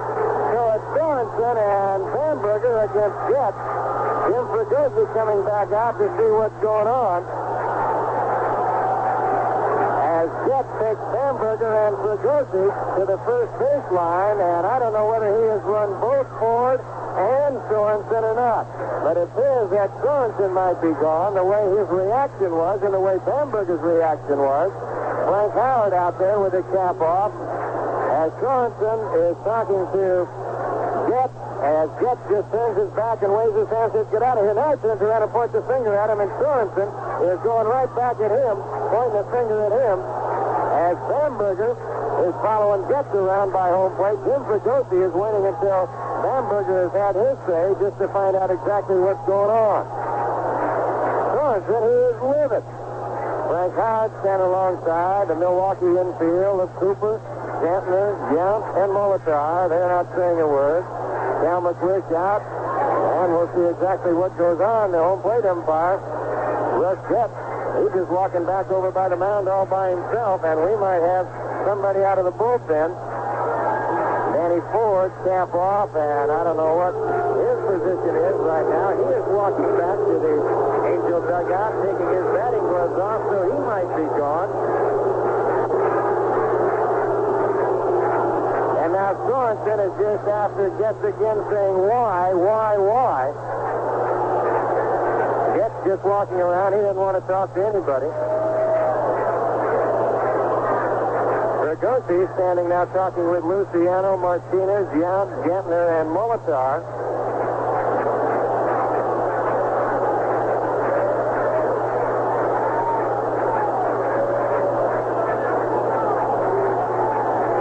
And I don't know exactly. And here's Sorensen. He throws the glove, and it goes all the way over the bullpen. Or I should say the dugout, and up into the seats. They throw it back down. Bamberger out talking to Getz.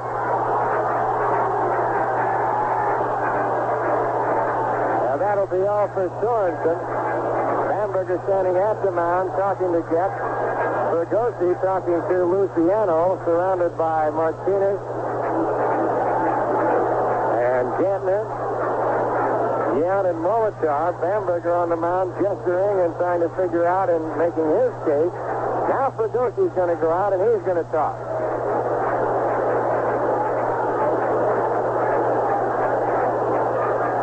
Jimmy standing arms folded across his chest as he will talk with Jet. And we'll see. It'll be right-hander Bob Galasso coming on, but Beam's back in the dugout. And while we wait for Galasso to come on, let's pause for station identification. This is the Angels Radio Network. This is the American Forces. This is the American Forces Radio and Television Service.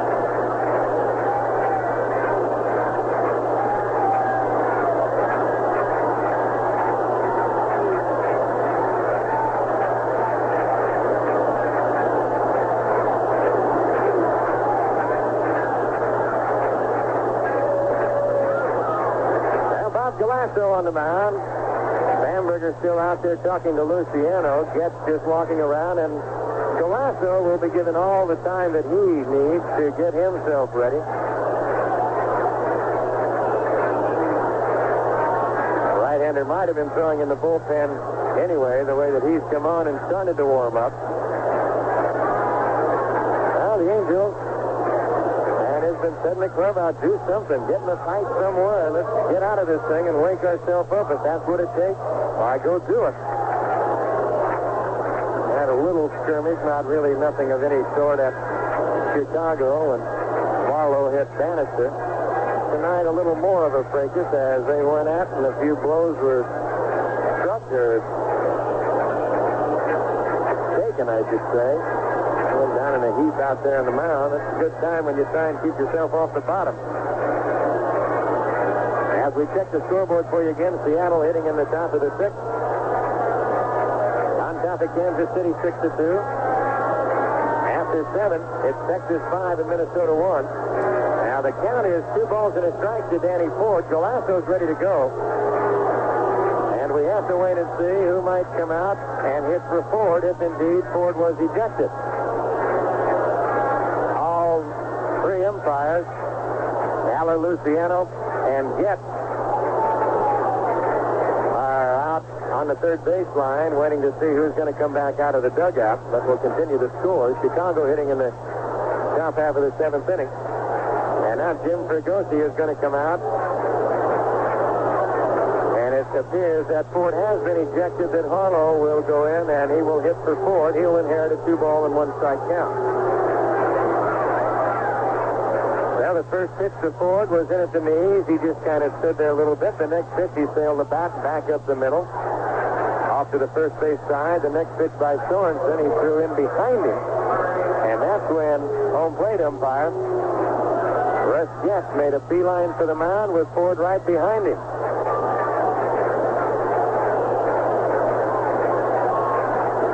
Mentioned tomorrow night that we'll be televising on KTLA Channel 5 in the Southland. That'll be tomorrow night and Sunday afternoon. And flying into Brewtown and joining us in the booth tonight, watching what's going on, Ron Fairley. And got in here and got a little excitement going, Redhead. Yeah, there's a little bit of action here tonight here in the American League. That's fun. I like to watch that every now and then. Well, I said before, as long as you're not on the bottom of the pile. Well, you know what? I looked out there and I saw both dugouts empty. And they had a number 33 standing out there in a white uniform, and that was like the eye of the storm. That was Frank Howard. Nothing was going on around Big Frank. No, and there won't be. It'll be on the other side of the circle. Now, here's Larry Harlow. 2 balls and a strike. As Galasso winds, and the right-hander's next pitch is taking low ball 3, and the count goes to 3-1. On deck, John Bayless. Angels 4 and Milwaukee 3. The next pitch by Galasso, a bouncer up the middle, Yount over from behind the bag, throws to Getty. Good play by Robin Yount, and Don Bader comes on. Chicago scored 2 runs in the 10th inning. Philadelphia at bat on a former Philly outfielder, Jerry Martin's home run, his 18th of the year. So the Phillies down 2-0, hitting in the bottom of the 10th. A 2-0 Atlanta lead over San Diego after 2. Murphy's hit his 19th of the year. Here's Bader as Galasso delivers the first pitch, foul back at fastball. The count is 0-1.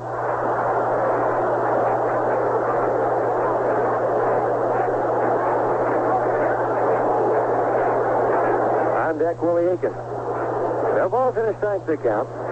Galasso winds. Here's a one-strike pitch. A curveball waved at and missed, and the count 1 and 6 at 0-2.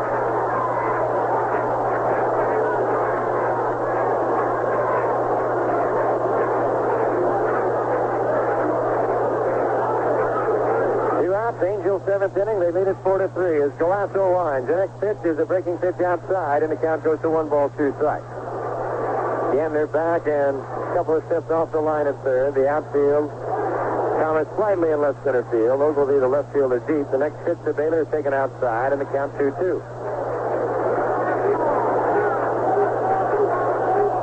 2 balls, 2 strikes to count.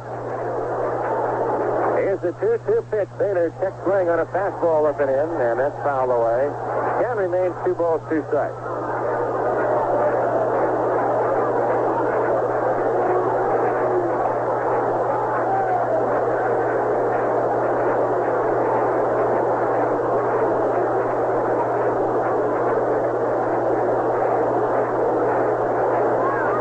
There's 2 out in the Angels' 7th inning. Galasso reading this time to Martinez.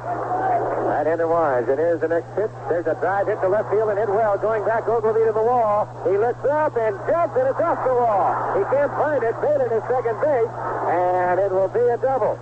Now Baylor looking at the first base umpire, John Rowe, and they call it a 2-base hit. Ogilvie got the glove on it. It appeared that Baylor thought that ball might have been out. Bill Haller ran to straightaway center field. Here comes now the manager, George Bamberger, out. He might be claiming interference, and he wants to go talk to Bill Haller. Bamberger meeting Haller right at second base. Don Baylor standing right there. He would like to plead his case. He thought maybe the ball might have been out. Haller says something to Baylor as he walks by, then says something to Bamberger as Bamberger gives him a parting shot and goes back to the Milwaukee dugout, turns around, says something else, trots on back, and here's Willie Aiken. George Bamberger, I love talking to George. George has got that clubhouse King's English. I can't see you that. Boy, he can get you told in a hurry, and that little New Jersey accent of his, he's funny. They're going to walk Aikens again. Ronnie, what are you laughing at? Do you remember that day in Chicago when Frank Howard was playing right field and there was a fly ball hit back at the wall and they had the fan that poured the popcorn on top of Frank? That's right. And Alston came out to object about fan interference.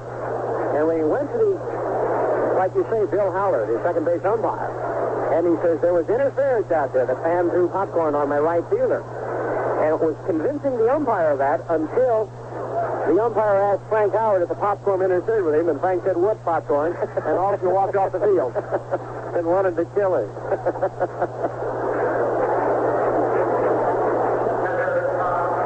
Now, here's the catcher, Tom Donahue. He's knocked in the go-ahead run. That was back in the 5th inning. Donahue taking over for Brian Downing, who was hit by a Sorensen pitch on the left elbow or above the elbow, taken to the hospital for precautionary x-rays.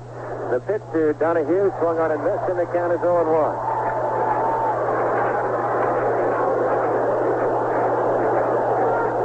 The biggest temptation I remember about Wrigley Field, watching the outfielders, is the one-strike pitch, as they, of course, have the ivy on the walls. And the biggest thing, if a ball got in there, it stayed in there, why, that was an automatic double. The biggest temptation for the outfielders is that you could see it in there, and if you knew the ball was going to be maybe a triple, there's a fastball swung on and missed, and they count 1-2. Why, you would leave it in there, and then call, and they would call time, they'd go out, and they'd give it a ground rule double. But I guess the biggest thing of all was for an outfielder reaching in there like a little kid seeing an Easter egg. You see it, but you can't touch it. Here's the 1-2 pitch. Swung on and missed, strike 3. Now the Angels are gone in the 7th inning. No runs on a hit, no errors. They leave 2. After 6.5, the Angels 4 and Milwaukee 3. So whatever day it'll be played at Columbus. John Montague comes on to take over the pitching chores for Jim Barr. Well, Barr went 6. He allowed 3 runs on 9 hits. Montague comes on for John. They making his 9th appearance for the Angels. Since he's been with the Halos, he's won 2, lost none, he's saved 5. He's making his 50th overall appearance of the year. Now he takes over for Barr as Harlow goes in to play right field in place of Danny Ford.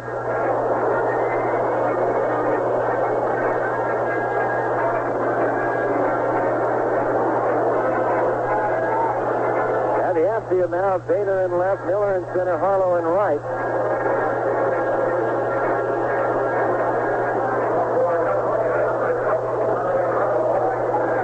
Montague taking his warm-up tosses. He will face the top of the order, Molitor, Money, and Cooper in that order.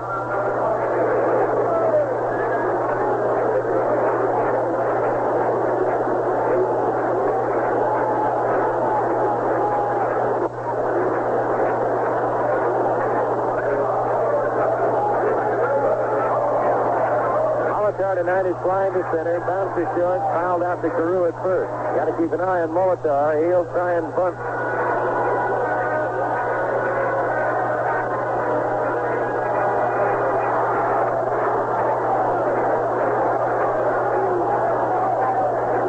Montague, now Jess, the right-hander's first pitch. A fastball taken low, ball 1. 1 ball and no strikes to count.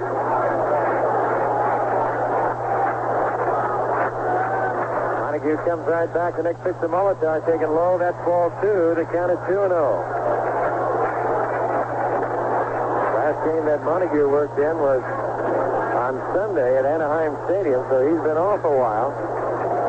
Here's the 2-0 pitch. There's the strike, and the count 2-1. The Angels off Monday, 2 games in Chicago. Had no chance to even get to Montague in Chicago as the White Sox breezed through the Angel pitching. Here's the 2-1 pitch. There's strike 2 called. 2-2 to count.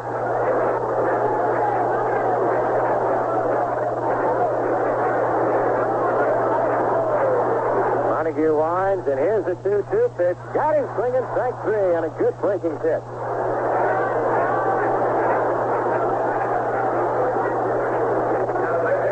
That'll bring on Don Money. Still 5 complete in Kansas City. Nothing in over the ticker with the Mariners leading 6-2. After 7, Texas 5, and Minnesota 1. Here's the first pitch to Money, taken low and away. The count 1-0. Chicago hitting in the bottom of the 7th, leading Oakland 3-2. Claudell Washington is at his 12th home run of the year.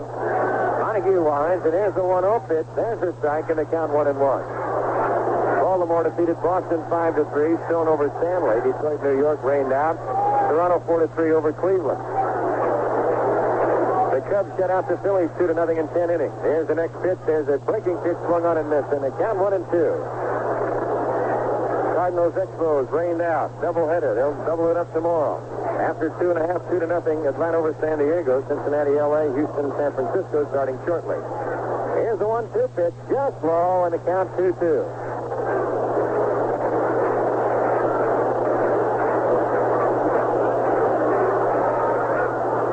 Guarding the line at third. Campaneris deep at short as Montague delivers a 2-2 pitch. Misses low and away, and the count goes full 3-2. The outfield, Baylor deep in left, Miller over in left center.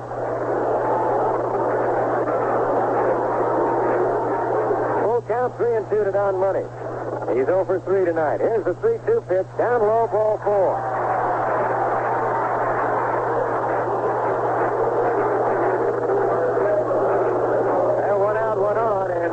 Cooper comes on. He's 3 for 3 tonight. That was all against the starter, Jim Barr. Angels 4 and Milwaukee 3. We're in the Milwaukee 7th inning.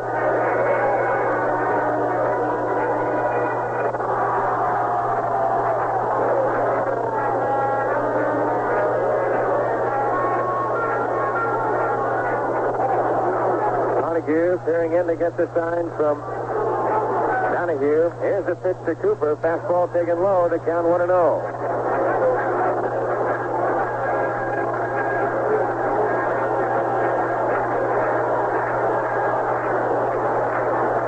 Montague sets, and here's the next pitch to Cooper. Foul down the left field side out of play. The count 1-1. At Texas, Rob Wilfong has hit his 9th home run of the year in the 8th inning, nobody on. Kenny Lando has hit his 13th in the 8th, nobody on. It's at least 5-3 now, Texas over Minnesota. 1 ball, 1 strike to count.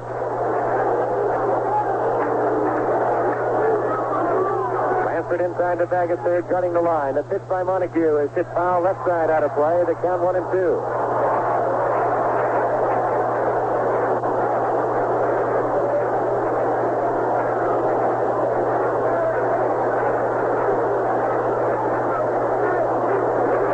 Two strikes to count.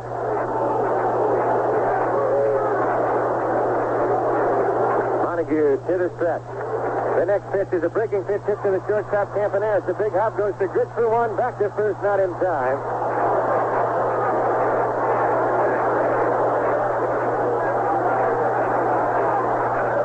Now that will bring on Gorman Thomas.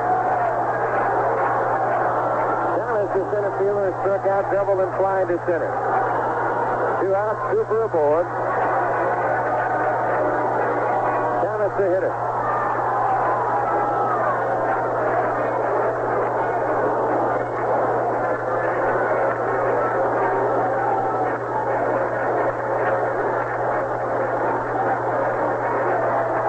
Montague has his sign. The right-hander sets. Here's the pitch to Thomas outside with a breaking pitch. 1 ball and no strikes to count. Seattle scored a run. They're in the 7th inning. To Kansas City hitting in the bottom of the 7th. It's 7-2, Seattle over Kansas City. Minnesota hitting in the top of the 9th, 5-3 Texas.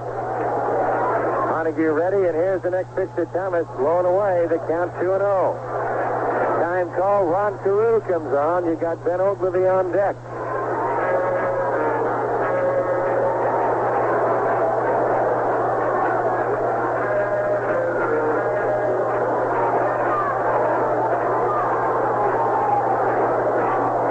No strike.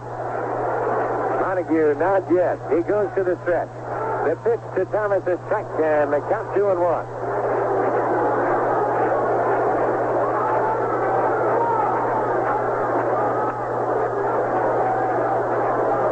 Two balls, 1 strike to count. Montague again ready to go. To the belt. The next pitch is a curveball, strike 2 call. 2-2 the count.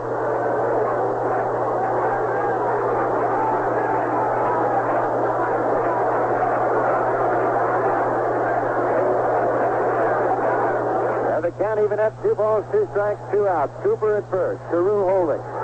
Montague to the belt. Here's the 2-2 pitch. A fly ball right field.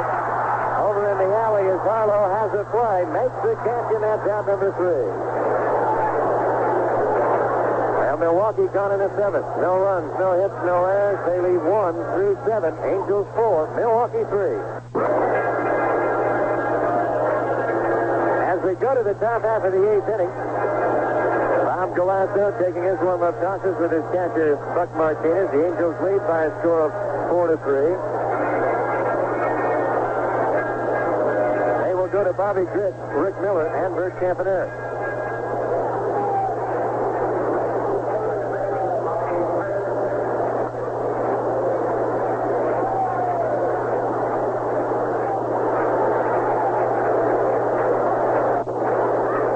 Tonight was on an errand, scored, hit into a double play, and then struck out. Galasso winds, and the pitch to Bobby is taken for a strike, and the count is 0-1.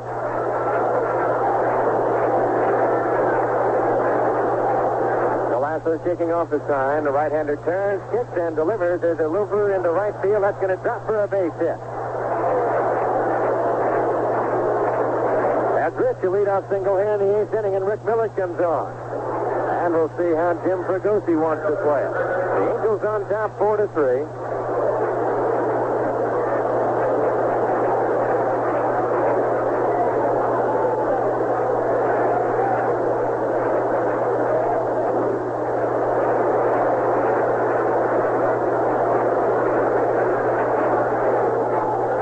Again, they're up on the grass at third. Cooper holding Gritch at first. Galasso to the stretch. Miller going to bunt and fouls it away. The count 0-1.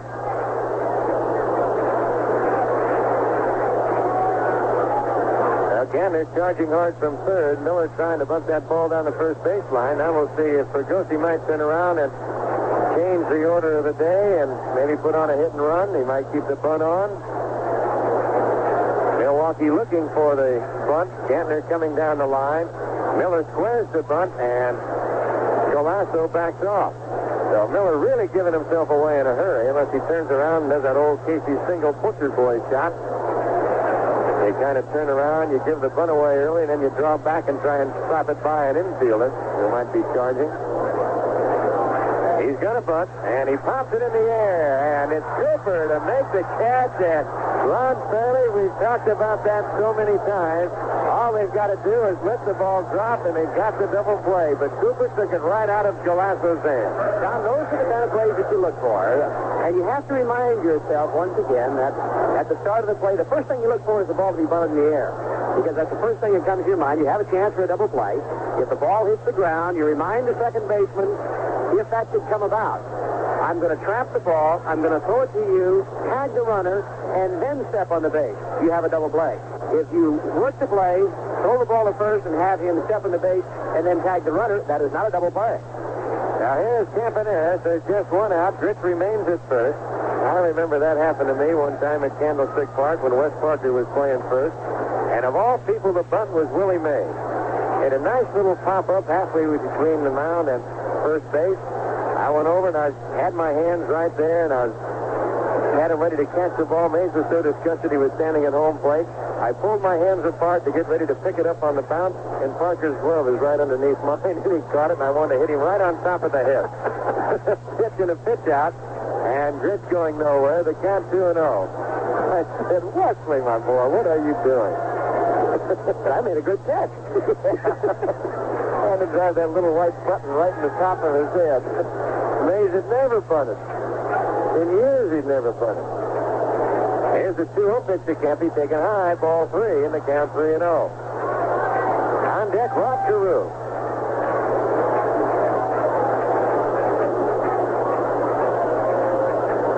Golasso ready, and here's the 3-0 pitch. There's the strike, and the count goes to 3-1.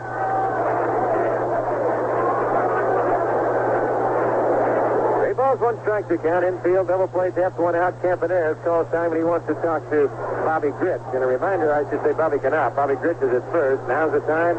Have it.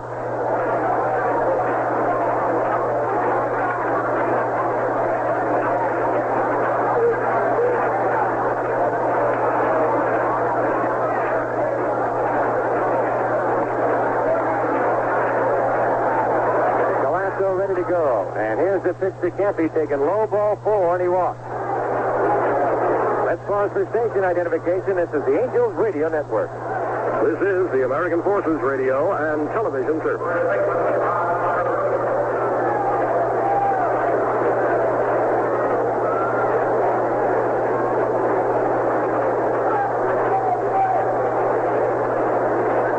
Carew comes on with Gritch at second base, Campaneris at first. 1 out. Golasso ready to go. He sets and delivers. The line drive, base hit right field. Gritch had to hold up. Liscano comes on. They wave Gritch around. The throw is to third base. Here comes Gritch to score. Now Campaneris wound at second as Liscano did not see Gritch hold up and get a late start. He threw to third. And Gritch very alertly, as he rounded the bag hard at third base, he saw the throw go to third, and he came on and scored. So excellent base running by not only Bert Campaneris in decoying, but also by the alert Bobby Gritch coming around the bag. And the Angels lead it 5-3.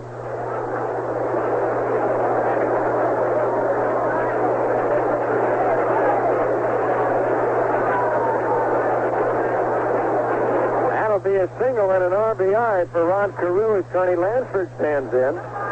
Here's a pitch to Connie, a drive up the alley, right center field. That's going to be a base hit. Campaneris a late start. Here comes Campy around third. Thomas bobbles the ball. The throw to second. He's there with a double. Back to third. Cahoda in time. Campaneris scores. The Angels pick up 2 runs, and they lead it 6-3.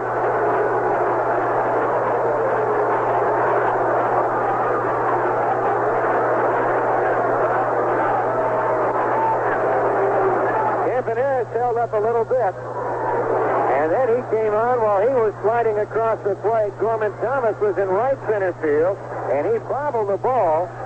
They waved Carew around at third, and then Bobby Knopp had to hold him up. Lansford went on to second base. The throw was back to third. They almost got Carew while Campaneris was sliding across the plate. Golasso will leave. They'll go to the bullpen, and the Angels lead it by a score of 6-3. They get a little breathing room. Now, while we have the pitching change and waiting for Larry Harlow to come on and the new pitcher to come on, the score from County Stadium is the Angels 6 and Milwaukee 3. So Bob McClure comes on for Milwaukee here in the Angel 8th inning. They've scored 2 times to take the lead 6-3.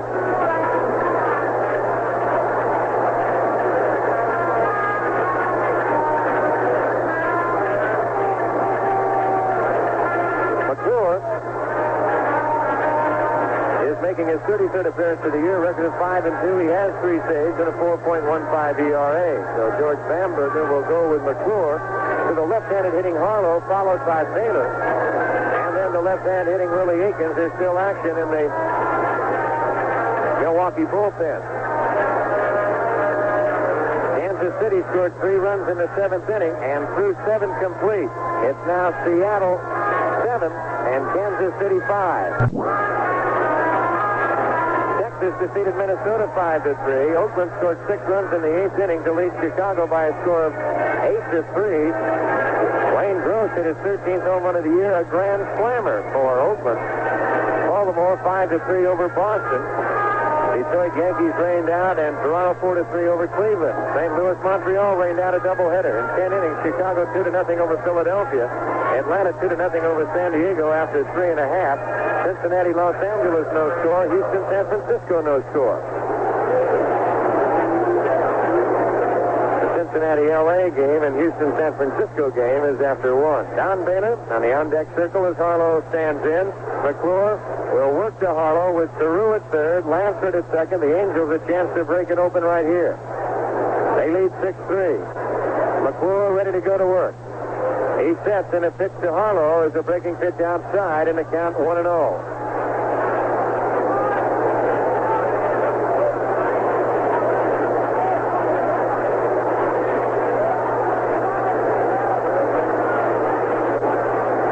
McClure again ready to go. The pitch to Harlow, curveball, hangs on the inside corner in the count 1-1. A called strike by home plate umpire Russ Getz.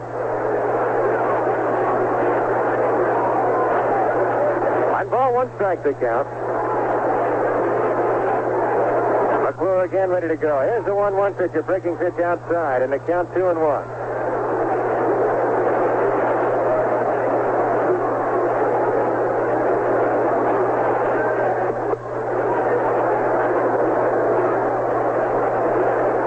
Two balls and a strike. McClure to the stretch, 2-1 pitch, breaking pitch outside, and the count goes to 3-1. 3 balls and 1 strike as Harlow backs out, and he checks with Bobby Knopp. Don Baylor on deck, Carew at third, Lansford at second, the infield in. Angels 6 and Milwaukee 3. McClure looking for another sign from Martinez. To the stretch, here's the 3-1 pitch, a curveball outside, ball 4.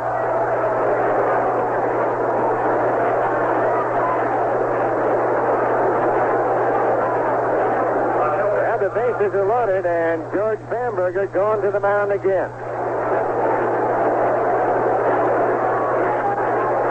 And they're going to go to the bullpen. That will be all for McClure, and we'll see who they bring in now. Now the inning started off. Bobby Grich looped a single to right. Then Miller tried to sacrifice him along, popped to the first baseman Cooper. Campaneris drew a walk to put runners at first and second. Then Carew singled to right.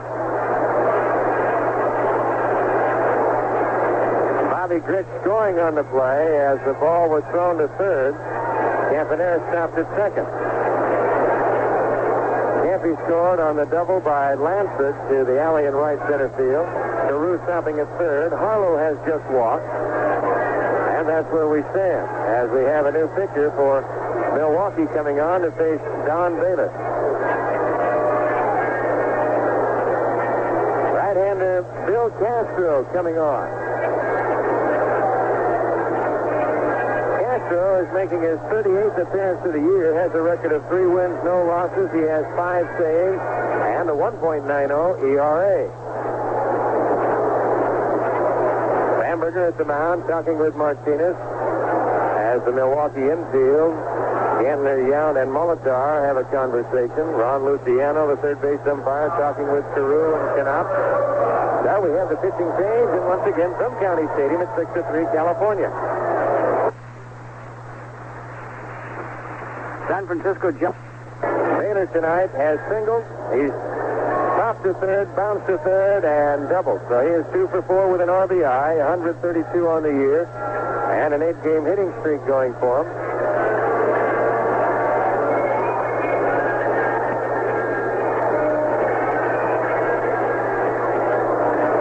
Now Bill Castro has completed his warm-up tosses.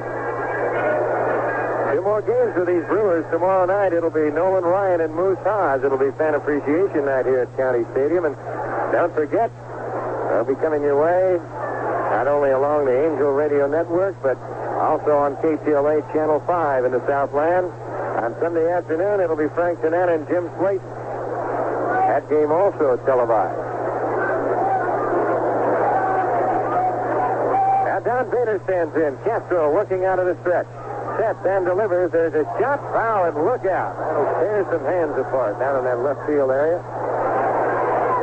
Baylor hits a rocket back in the seat. 0-1 to count.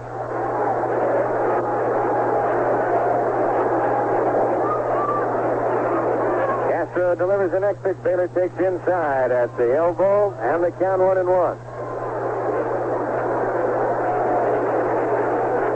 On deck, Willie Aiken.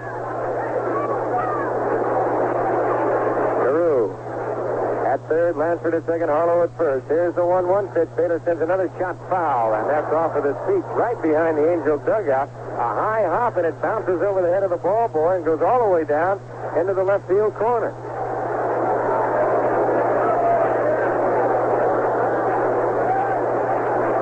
Now the count 1-2.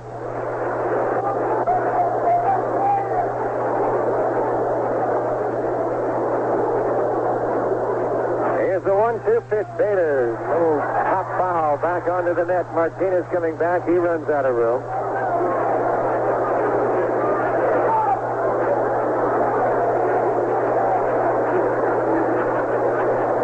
The count remains 1-2.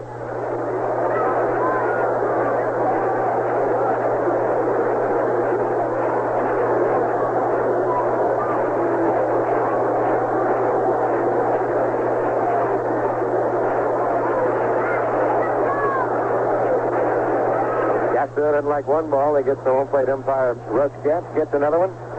Now back on the mound, goes to the rosin bag to the bill of the cap and steps up to check the sign.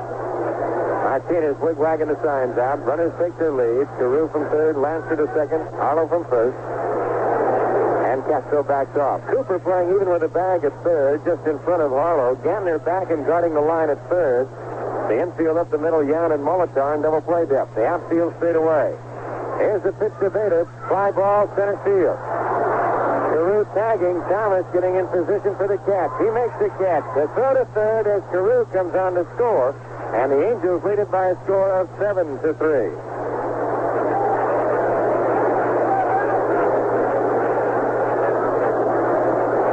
Now Baylor with his second RBI of the night. That run will be charged to Galasso. Lansford stays at third.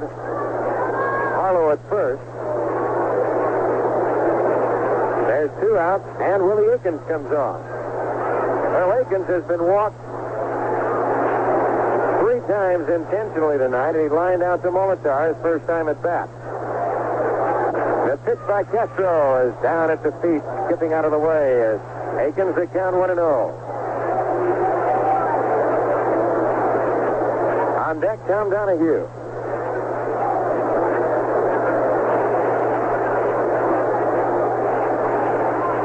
pitch to Akins is inside, and the count goes to 2-0. 2 balls and no strikes.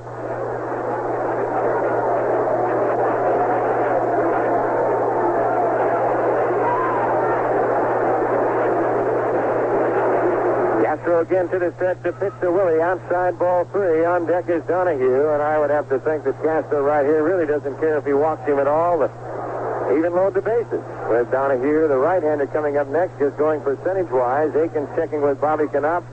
Bobby just standing there, hands on his hips, looking at him. You got to think, Akins was green-lighted early, might be green-lighted again. Fastball, low, ball 4.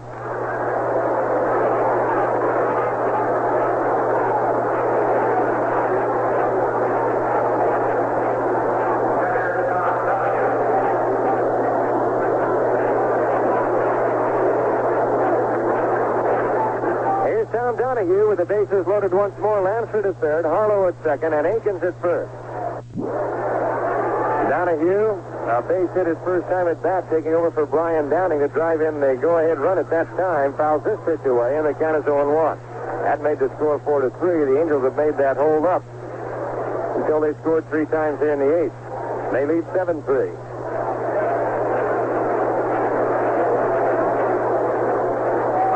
On deck, Bobby Grit.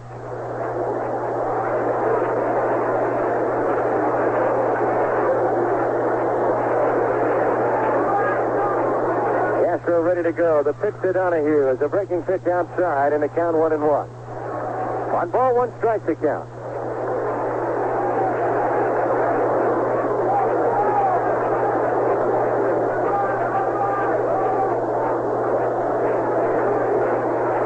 Here's the 1-1 pitch. A bouncer to the shortstop, Yount. He goes to second. The force of Akins, and the side is retired. Now the Angels send up 9 men. In the 8th inning, they scored 3 runs on 3 hits. There were no errors, and they leave 3. And after 7 1/2, the Angels 7 and Milwaukee 3. Homer leading off the 6th inning off reliever Gary Surham, the last of 4 Minnesota pitchers, and then singled in the 4th and 8th innings to round out his perfect evening. We get ready to go to the Milwaukee 8th inning of play. It'll be Ben Oglivie, Sixto Lezcano, and Robin Yount in that order. Bobby Clark has gone in the game and replaced Don Baylor. Baylor's come out. Clark in left field, so Jim Fregosi going with them defense right now. Ben Oglivie, he is 1 for 3 tonight with a run scored.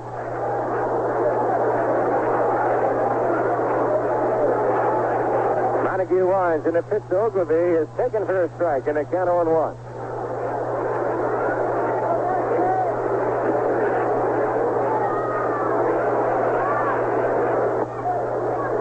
Here's a 1-strike pitch to Oglivie, a line drive base hit right center field. Moving over is Harlow, makes the play and holds Oglivie to a long single.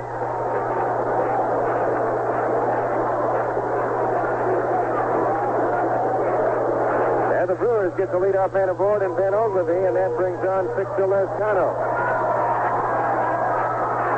First hit off of Montague.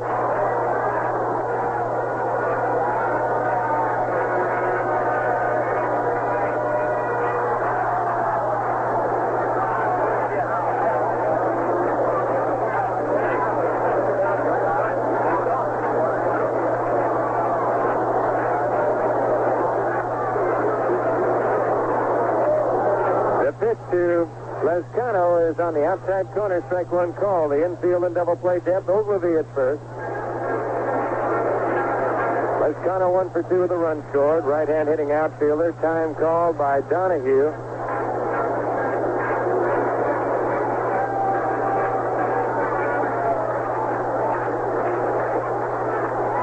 Here's the pitch by Montague. Fly ball right center field. Miller on his horse, a long way to go to the warning track, and he runs it down. Oglivie has to come back to first.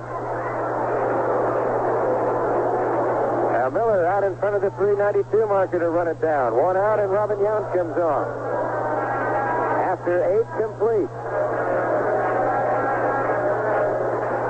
Seattle leading Kansas City by a score of 7-5.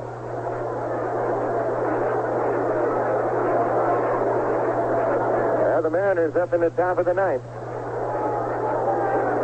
As Robin Yount stands in, he is 2 for 3 tonight. The pitch by Montague, taken down low, ball 1. Texas over Minnesota 5-3. Oakland over Chicago 8-3. Baltimore over Boston 5-3.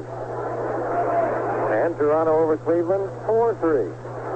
Detroit and the Yankees postpone. There's a fastball low and away. The count 2-0. 10 innings. The Cubs over the Phillies 2-0. Padres sitting in the bottom of the fifth, trailing Atlanta 5-1. The Dodgers 1-0 over Cincinnati after 2 complete. Houston 1-0 over the Giants after 2.5. There's a high fly ball hit left center field. Miller on his horse again, going back to the warning track to the wall. Jumps across the wall. Here comes Ogilvy around third. They'll wave him on. The relay to Campaneris is not in time. Ogilvy scores at 7-4.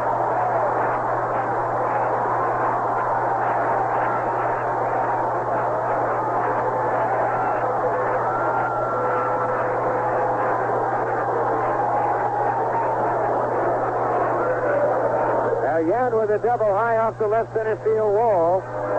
Miller went high onto the wall, could not get a glove on the ball. Backed up by Clark, who got it into Campaneris.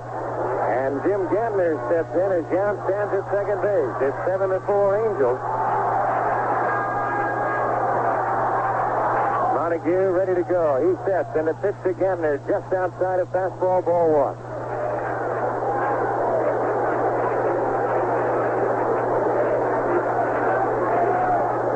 No strikes to count. Montague again ready to go. The next pitch is a little bit low. That's ball 2, a fastball.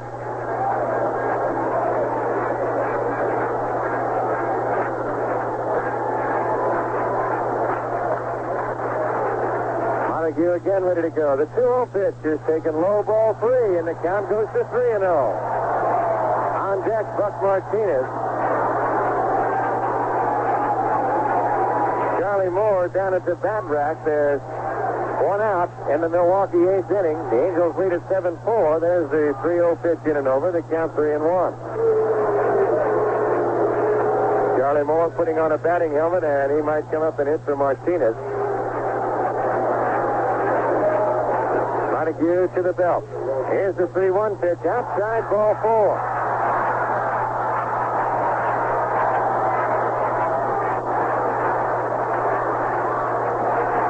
Charlie Moore comes on. He's going to hit for Buck Martinez as Dave LaRoche and Mike Barlow throw in the Angel bullpen. Jim Fregosi calling time and going to the mound.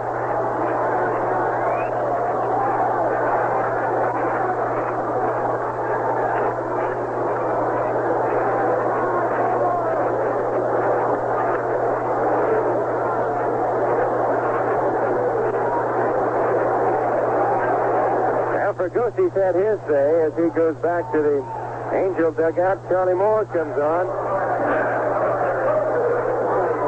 Moore hitting .307, 5 home runs, 36 RBIs on the year.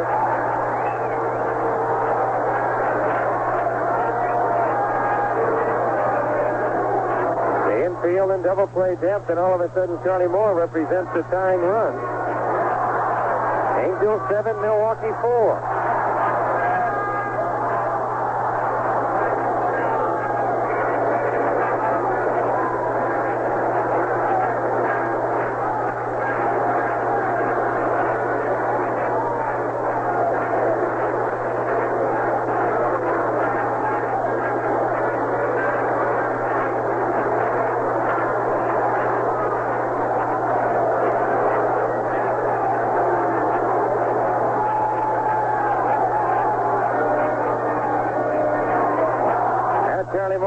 Makes his way to the plate as he checks with Bob Rogers at third base. The infield double play depth. Lansford back at third. Carew back at first behind the runner. Campaneris straight away at short. Rich in double play depth at second base. The outfield all straight away of Clark, Miller, and Harlow from left to right. Montague ready to go to work. And a pitch to Moore. A breaking pitch for a strike. And a count is 0-1.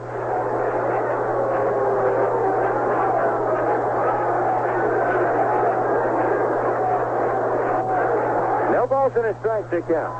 Yount at second. Gantner at first. The pitch to Moore. Breaking pitch outside. And the count, 1 ball, 1 strike.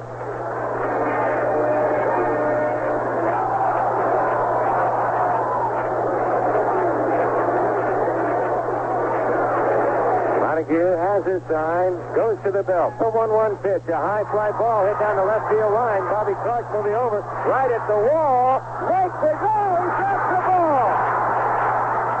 There's a throw to Cabanez, and I don't know what happened. Clark is coming in to say something to Luciano, and I believe he was obstructed with. Jim Precoci going out there. Luciano camp off, and Clark is talking to Luciano. Here comes Precoci. Clark was right there to make the catch. And all of a sudden, Bobby Clark, the ball hit off the top of the wall and came right down behind him. He's coming in now, and he looked right up over his shoulder very quickly. Luciano is standing now down the line. Luciano wasn't really that far down the line. Clark was about a foot away from the wall at the corner. Rick Miller over. And now they're looking down into the corner where some of the fans are, whether they threw something over the top of the screen or not. Precoci out. And Bobby Clark gesturing. I'm standing right there waiting for the ball. And all of a sudden, it might have been a fan that deflected the ball. Now, Precoci now is going to go in to talk to Bill Haller as Luciano follows him in. I don't know whether he might ask Haller if he had a better angle of the play. Luciano was not that far down the line. Luciano's had more fun gesturing with the fans along the third base line tonight. Precoci has had his say, and he's going to have to walk on out. That's one thing. The thing they got to... It appeared right off the bat that something might have interfered with Clark, so that will go as a long single for Charlie Moore. Yant scores from second. Gantner stops his second.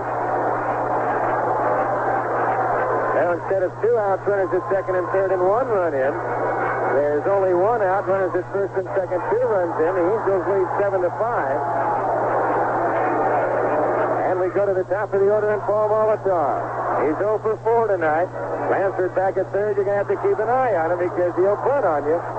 Now Carney comes up even with a bag. The pitch by Montague. Outside, ball 1. Kansas City hitting in the bottom of the ninth. They trail Seattle 7-5. Montague to the belt. The 1-0 pitch is swung on and missed in the count 1-1. Infield remains in double play depth. Molitor appeared to hurt his hand on that swing, or his left arm.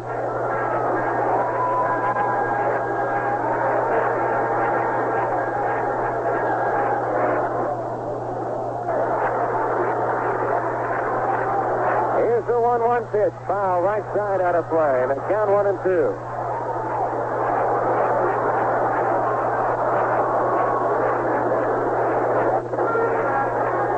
X-rays on Brian Downing have proven negative. Now Brian just with a bruise on the left elbow or above the left elbow. 1 ball, 2 strikes to Molitor.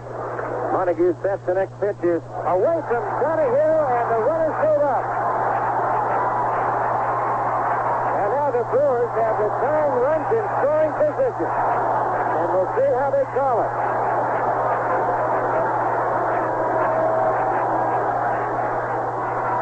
That is a pass ball.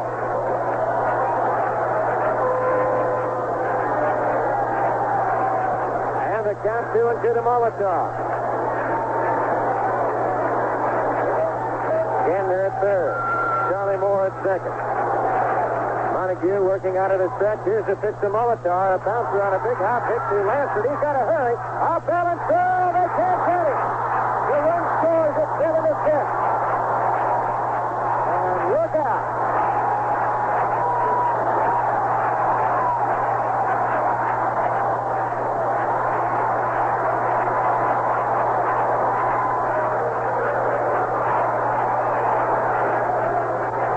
Now, once again, we've got a 1-run ball game. The Angels scored 3 in the 8th, and Milwaukee's come back to score 3 of their own. And it's been a crazy inning, to say the least. The pitch by Montague to Don Money is blown away, and the count 1-0. 1 ball and no strike. The infield still in double play depth. There's still one out. Moore at second. The pitch to Money is taken low. Ball 2. The count 2-0. Molitor at first.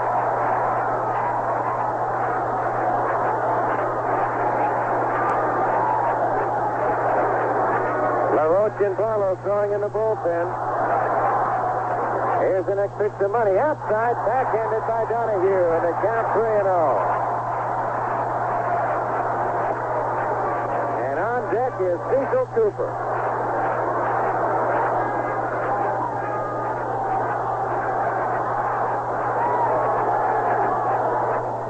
Here's the 3-0 pitch. There's the strike, and the count goes to 3-1.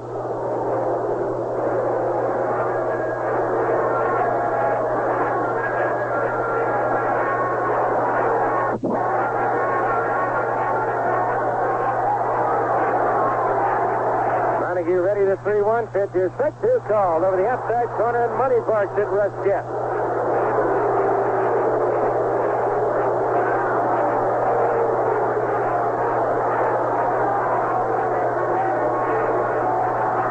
Money still barking at Jett, and Jett telling him right back.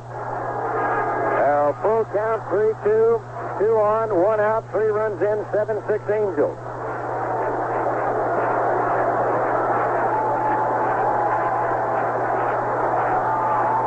Montague taking a little too much time, and Money steps out.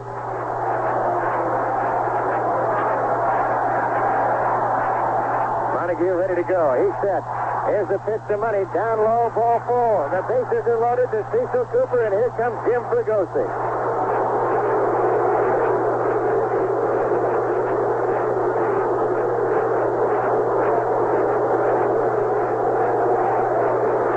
Go to the bullpen and bring in Dave LaRoche, and we're going to pause for station identification. This is the Angels Radio Network.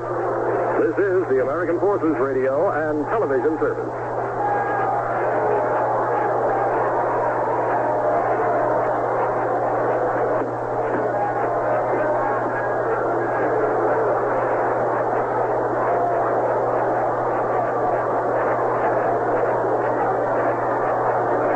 Dave LaRoche starting in from the bullpen, and it has been a wacky inning to say the least.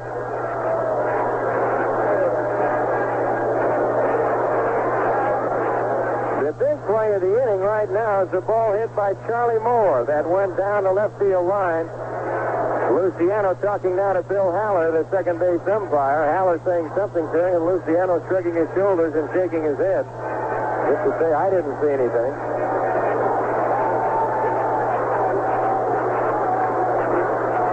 I can't believe that Bobby Clark would say anything. He was right there a foot in front of the 3:15 marker down the left field line, had his glove up ready to make the catch, and the ball went in behind him. Ronnie, you know, that's a little funny right there. A little, on that particular play. Luciano, number one, wasn't that far down the line to make the call anyway. Well, sometimes the umpires kind of get themselves into a jam, and I think very seldom will you ever have a player argue if an umpire is in good position and kind of hustles on top of the play. But I didn't see Luciano do that. And I really don't know whether the fan down there in the left field corner actually touched the ball or not. I couldn't tell. I couldn't really tell either, just from the funny reaction of Bobby Clark reaching up to make the catch and then the ball hitting on the padding behind him. And the only thing I can say is that I don't recall watching an outfielder go for the ball, misjudge it, and have the ball land behind him. Yeah, that's right. You don't see that too often. So here's Cooper. The infield still in double play depth, and there's still one out as Dave LaRoche comes on. He will work out of the stretch and delivers to Cooper. Fastball high, ball 1.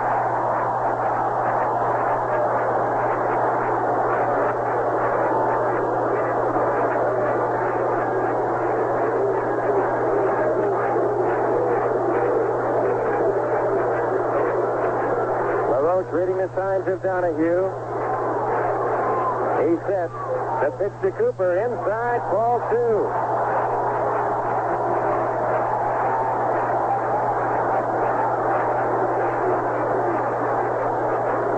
Barlow still throwing in the bullpen. The infield. Lansford up at third, even with the bag. Now they move him back and off the line a little. LaRoche the side. Here's a 2-0 pitch. Strike on the inside corner to count 2-1.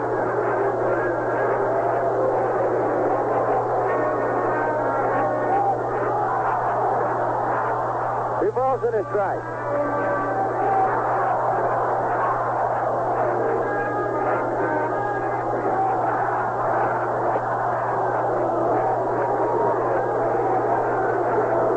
To the stretch. Here's the 2-1 pitch. A fly ball up the alley, right center field. Harlow goes over and makes the catch. Tagging is 4. He comes on to score. We're tied at 7.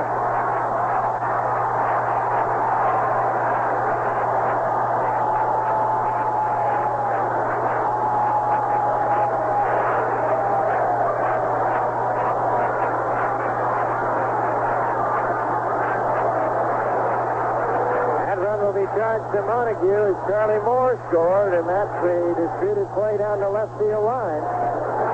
Now it's a 7-7 tie, and here's Gorman Thomas, the hitter.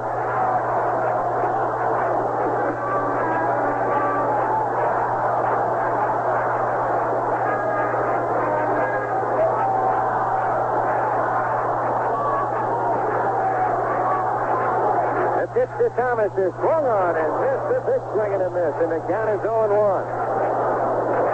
Barlow now just standing in the bullpen and watching what's going on. And we'll check again. That doesn't look like Barlow now.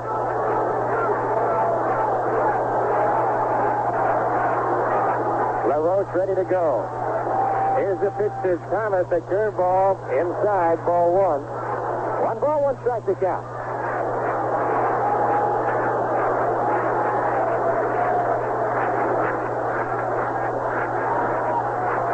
The Brewers have come back with 4 to tie as LaRoche goes to the stretch. The pitch to Thomas. Fastball outside. The count 2-1. Barlow, it is Barlow walking around on the mound. At second base is Molitor. At first base is Money. 2 balls, 1 strike. LaRoche ready to go. The 2-1 pitch swung on and foul tipped off of the chest protector of the home plate umpire, Russ Kemp. Another fastball, 2-2. Thomas has 2 big swings at fastballs.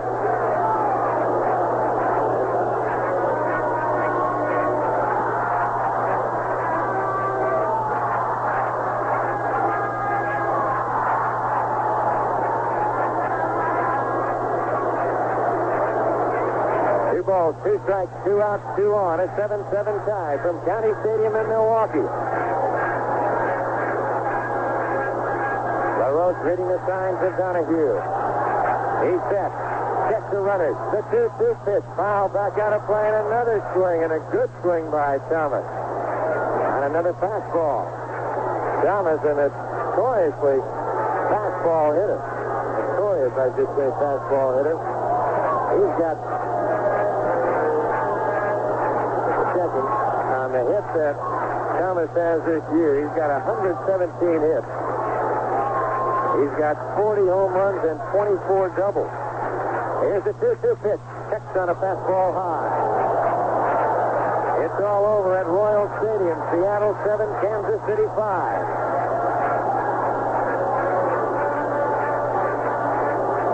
Well, they can't ask for more than that. Seattle winning the first game from Kansas City. The Angels took a 7-3 lead here into the 8th inning.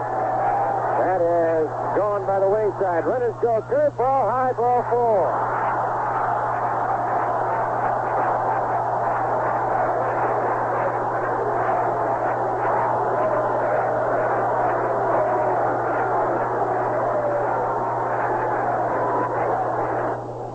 The bases are loaded and Ben Ogilvie comes on. He led everything off with a base hit.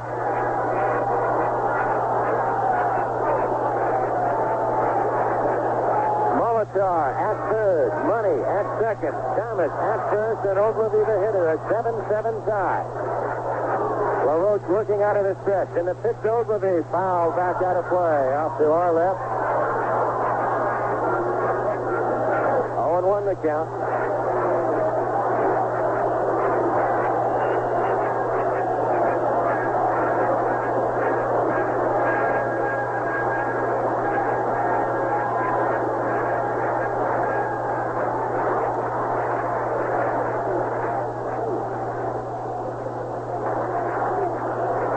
again ready to go. Here's the one-strike pitch. Swung on it, missed. Strike two. The count 0-2.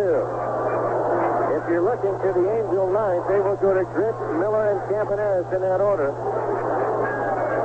And Bill Castro is the pitcher for Milwaukee. LaRoche with a sign. He's set. Two-strike pitch high. That's ball one. 1-2 the count.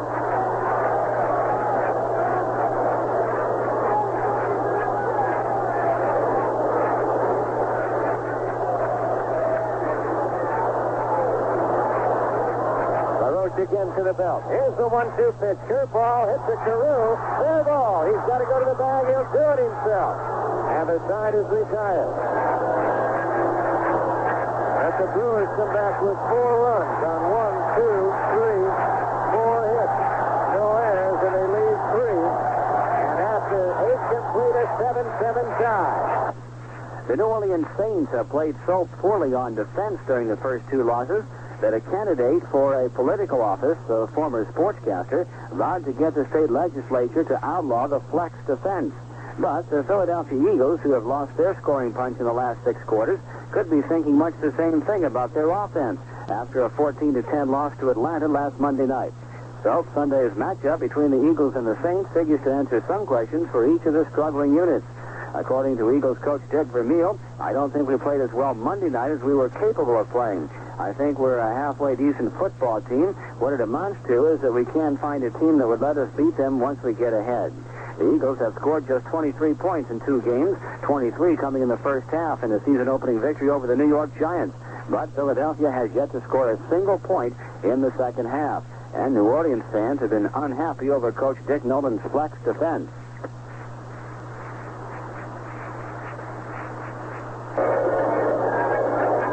Now we go to the Angel ninth inning of play.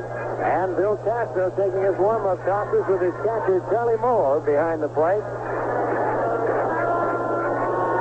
Be interesting to find out exactly what did happen to Bobby Clark down there in left field, because that was really a key play in this ball game.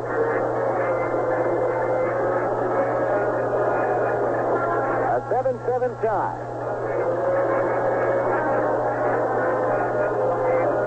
Bobby Grit, Rick Miller, and Bert Campaneris in that order to face Bill Castro.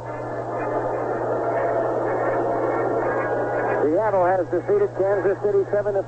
Texas has defeated Minnesota 5-3. Oakland 8-3 over Chicago. Boston was defeated by Baltimore 5-3. Toronto over Cleveland 4-3. Detroit, New York postponed rain.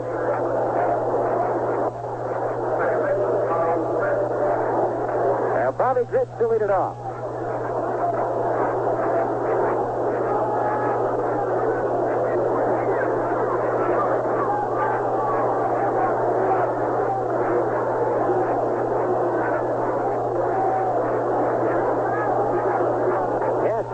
The pitch to Grit. Your breaking pitch low and away. Ball 1. 1 ball and no strike. If you're looking to the Milwaukee ninth, they will go to Ogilvie, Lezcano, and Yount. Here's the 1-0 pitch. Swung on and fouled back, and the count is 1-1.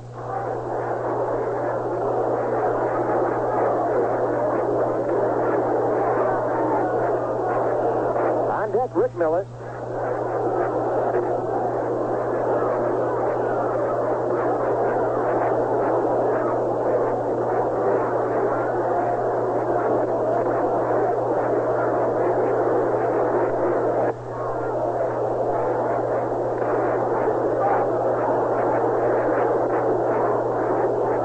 With a new ball, goes to the rosin bag, the front of the cap, the back of the cap. Grit.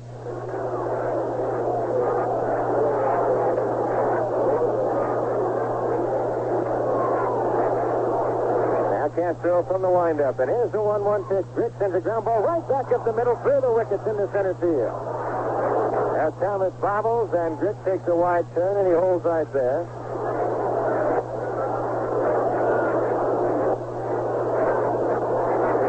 Grit with a base hit, and that means that Rick Miller comes on, and we'll check and see what Jim Fregosi wants to do. Bobby Knapp flashing some signs. Campaneris out in the on-deck circle. Been taken out for defensive purposes, and Miller's going to bunt. Does so. Good one up the first base side. Castro there. Goes on to Moptard just in time. The sacrifice works as Rich goes to second base.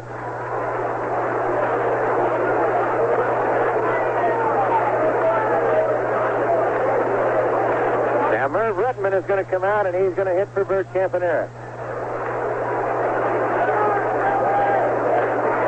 Retman hitting .270. Merv with a home run and 10 RBIs. Rod Carew on deck. A good sacrifice by Miller moves Rich in the scoring position. We're in a 7-7 tie in the top half of the ninth inning.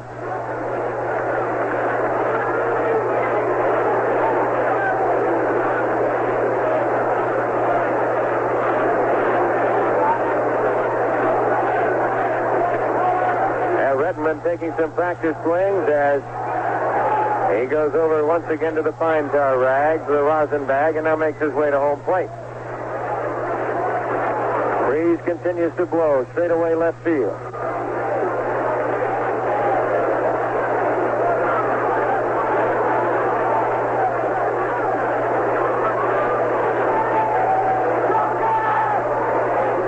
Now Redmond stands in, and Castro up on the rubber, ready to go. Rich away from second base as Castro reads the sign to Moore. He sets, and a pitch to Rettenman is taken for a strike, a breaking pitch, and the count is 0-1.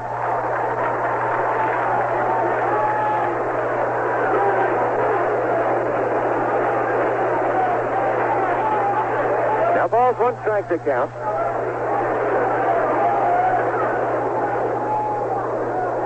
Castro again goes to the set, Rich away from second, and Castro backs off.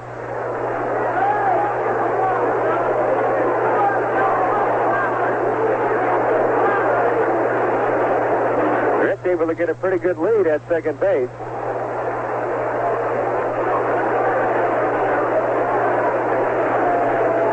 Castro goes to the set, the pitch to Retman, gets away from there, goes to the backstop as Rich goes to third. That will be a wild pitch.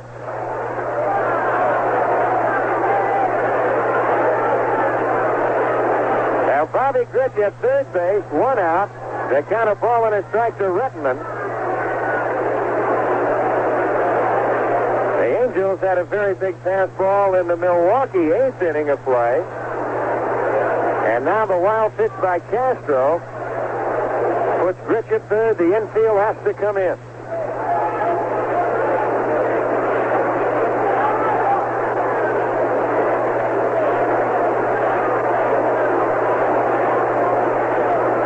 Will work out of the stretch. The pitch to Rettenman. He tries to get out of the way of a fastball. It hits his bat and fouls back.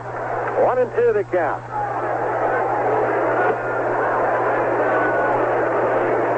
Now Merv in a tough position. Carew going over to talk to Bragosi on the third base side over in the Angel dugout. Rettenman's got to bring all of his veteran experience out right here to really try and battle Castro. 1 ball, 2 strikes to count.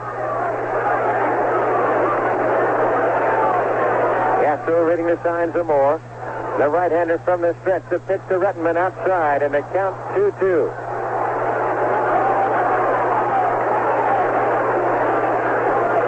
Two balls and 2 strikes.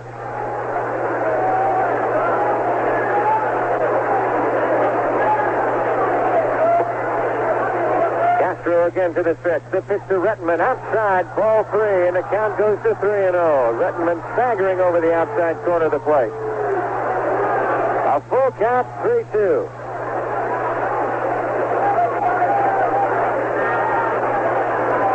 Gritch, the tie-breaking run at third, a 7-7 tie in the Angel ninth inning. Kansas City was defeated by Seattle 7-5. 3-2 pitch, outside, inside, and high. That's ball 4. Moore just holding the glove right there. Castro not liking that call at all.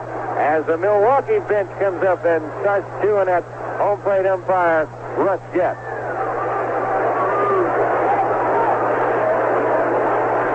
Time called as George Bamberger is going to go to the mound.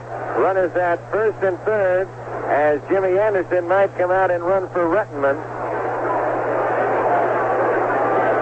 Merv trotting back to the Angel dugout. Bamberger to the mound, and Jimmy Anderson will come out and run for him.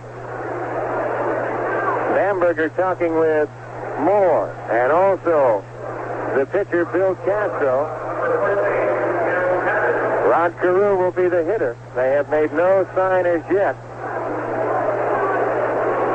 Bamberger just standing on the mound. Nobody tying. Russ Getz knows that Bamberger just waiting for Getz to come out there. Charlie Moore just standing there looking into center field. Now here comes Getz. And he's going to get his ears burned, I believe, by Mr. Bamberger. Bamberger talking to Getz. And Bamberger now and Getz getting into a little heated battle because Getz knew as soon as he came out there that's exactly what he was going to get. Bamberger jawing with Getz. Getz pointing and gesturing back at Bamberger. And then points his finger at him and walks away. Now they will go to the bullpen. Jerry Augustine has been throwing. Rod Carew will be the hitter. Bamberger making a motion to Getz like he was backhanding a ball and pointing his fingers down, and he's a little bit unhappy with the home plate umpire right now because I'm sure he went out and checked with Charlie Moore and said, where was that last pitch? And Moore told him it was a strike. Well, Bill Castro goes over to the Milwaukee dugout. He's through. And we'll see who they bring in. So once again, from County Stadium in Milwaukee, a pitching change in a 7-7 tie. Four large group nights at Anaheim Stadium during the Angels' final homestand. Friday night, September 21st, will be Prevent Blindness and Riverside Community Night. Saturday, September 22nd, the Edison employees will be out there whooping it up in a stretch drive. Monday, September 24th, will be Fullerton Savings and Loan Night. Tuesday, September 25th, will be Brea Community Night. Next year, set up a community group of your own by contacting Group Sales, Anaheim Stadium, Post Office Box 2000, Anaheim 92803.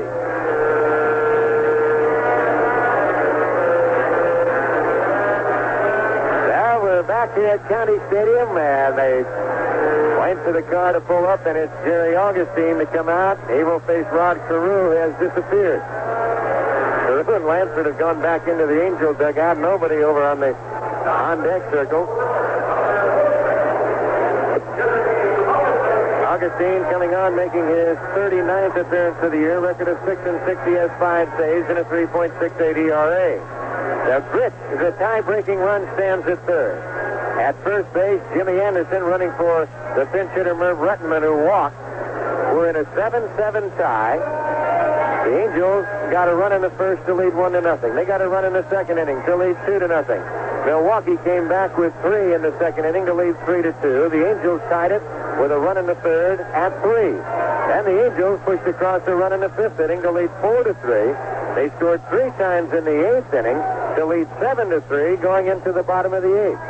But then the Brewers came back and scored 4 runs to tie it at 7, and that's where we stand right now. And one play, a disputed play down the left field line with 1 out.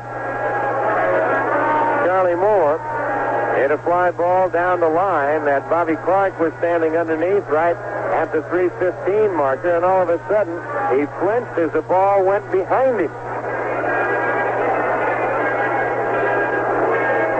The Angels appealed to Ron Luciano, who did nothing. And by the time the dust had cleared, Milwaukee had pushed across 4 runs to tie it at 7, and that's where we are. Rich has led off the 9th inning with a base hit. He was sacrificed to second by Miller. He went to third on a wild pitch. Rettenman hit for Campaneris and walked. Anderson is running for Rettenman. Augustine has replaced Castro, and here comes Carew.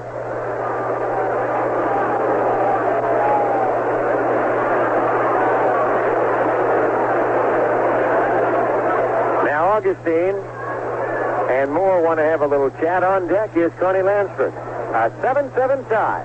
And if you might have just been going around the dial and tuning us in, why, Seattle has defeated Kansas City 7-5. Now, Augustine ready to go. He check signs with Moore. Left-hander set. And the pitch to Carew is taken low, ball 1. 1 ball and no strikes to count. The infield in double play depth as Moore walks out in front of the plate just onto the grass area, yells something at Augustine. Gantner, even with a bag at third, yelled about halfway at short, and now they are going to bring the infield about halfway at the baseline. The pitch to Carew is swung on and missed, strike one. Cooper holding Anderson at first. Molitor right on the baseline between first and second. Yount just behind the baseline at short. 1-1 pitch, curveball, strike two call. 1-2 the count. Carew tonight is 1 for 5, an RBI and a run scored. Now Rod's got to battle hard. 1-2 the count as Rich walks down the line at third. Anderson away at first. Here's the 1-2 pitch. The change is just outside, and the count 2-2.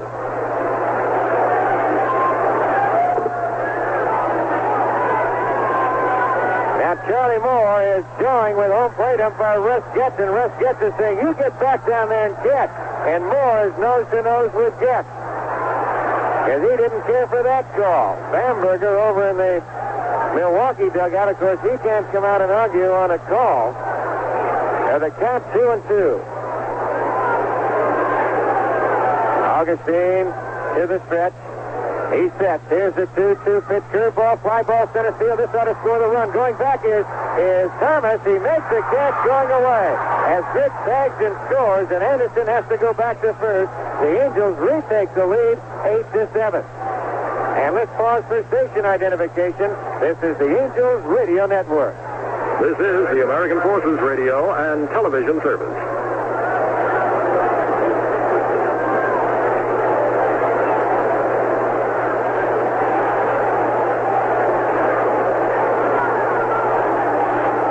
Now Russ Getz is going over to the Milwaukee dugout. He has run somebody. Here comes Bamberger out to meet him. And Getz has run, I don't know who yet, but they're on the top step, and they have been yelling out at Getz, and Getz pointing at somebody.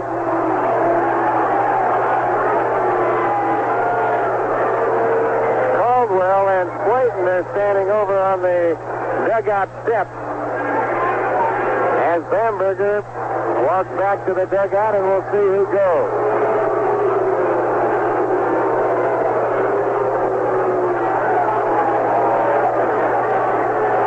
So far, nobody's gone. Bamberger's standing there. Nobody's left yet. Here's Connie Lansford, 2 outs. Anderson at first. It's 8-7 Angels. As Augustine sets the pitch to Lansford, taking low, ball 1.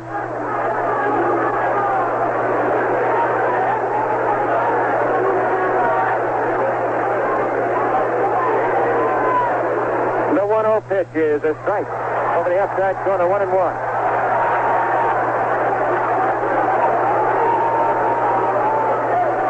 And Barlow throwing in the Angel bullpen.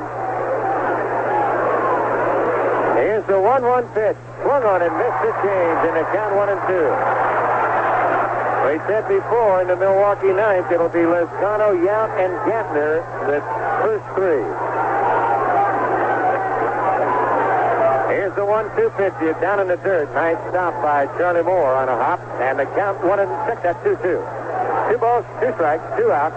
Anderson at first. Angels 8, Milwaukee 7.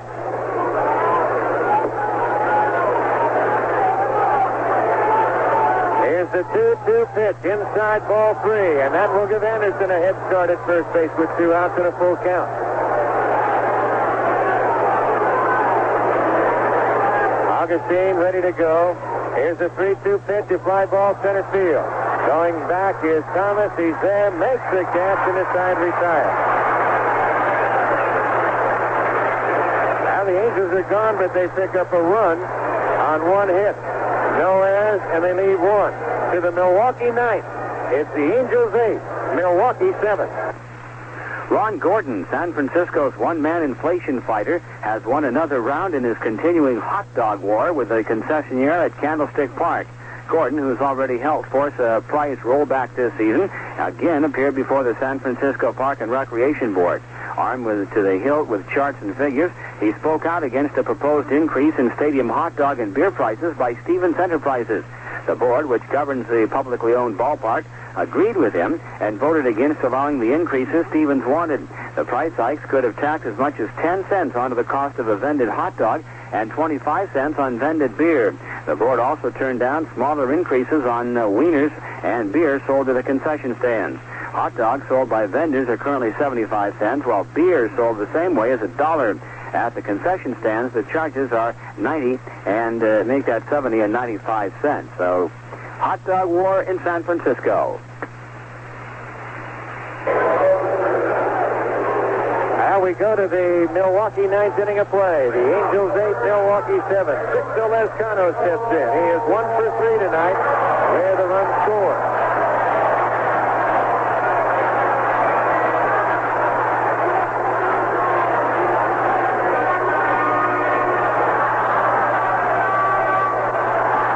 Now Dave LaRoche starting inning number 9 as Ossie and Barlow throw behind him.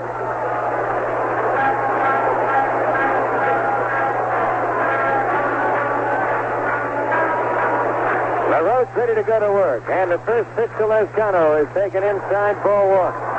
1 ball and no strikes to count.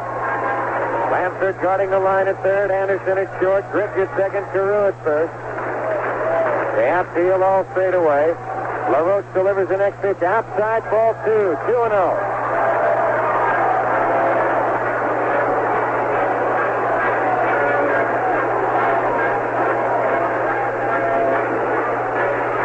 Balls, no strikes to count.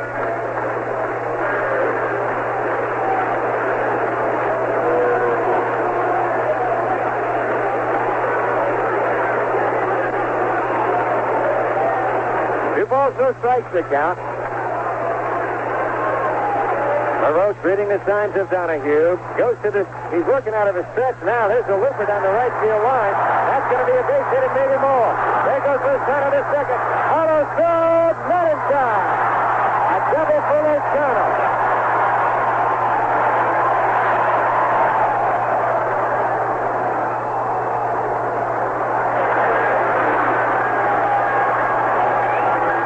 Now the Brewers put the tying run at second base, nobody out, and here's Robin Yount as Ossie and Barlow continue to throw in the bullpen.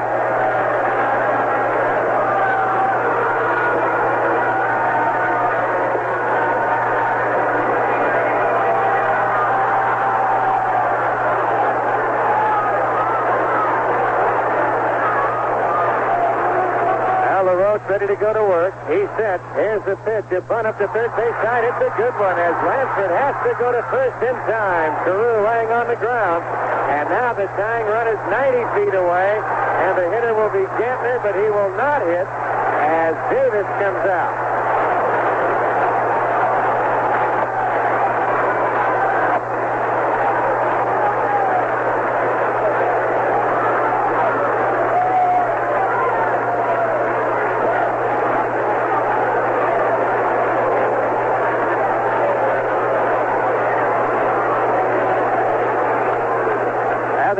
For Dick Davis to be introduced, and he is now being introduced.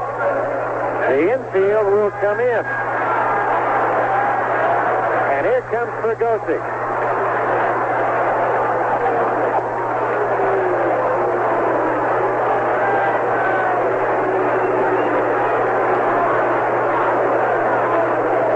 Now Jim making his way across the line.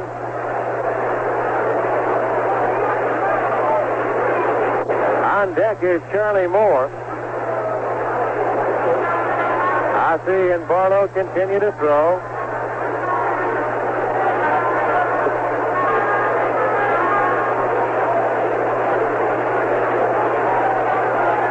They're going to go to the bullpen. And that will be all for LaRoche. It appears it's Don Ossie coming on. And what Jim Fregosi is looking for right here is one big strikeout.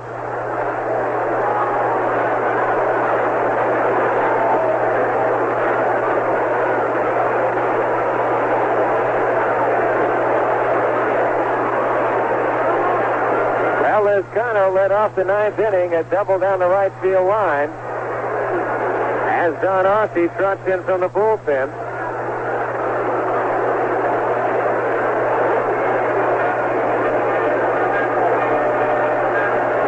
Ossie making his 34th appearance of the year. He's won 9 and lost 10, and a 4.85 ERA. Well, we have the pitching game one more time from County Stadium. Angels 8, Brewers 7. The Chicago Bears announced Friday that Vince Evans, who did not start the first 2 games of the season because of an injured leg, will start at quarterback in Sunday's game in Dallas against the Cowboys. Mike Phipps, who had been starting at quarterback, will act as Evans' backup. According to Coach Neil Armstrong, after the Minnesota game, Evans was going to start if his leg was all right. I already had my mind made up on that. He said if Vince does a job for us, he'll be the starter. He says we have an advantage in having more than one quarterback, so we're going to be in pretty good shape. The Minnesota Vikings say wide receiver Sammy White, who suffered a bruised knee in the season opener 2 weeks ago, will return to the lineup for Sunday's home game with the Miami Dolphins. John Turner will remain at left cornerback in place of Nate Wright, who is recovering from an arm fracture. The Vikings say that Wright will be able to play sparingly if necessary. Tommy Kramer will be the starting quarterback for the Minnesota Vikings.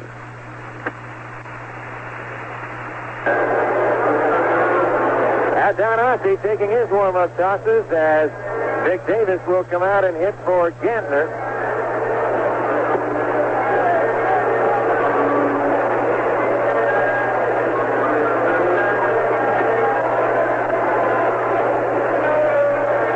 Lescano at third. He represents the tying run. 8-7 Angels as Davis comes on.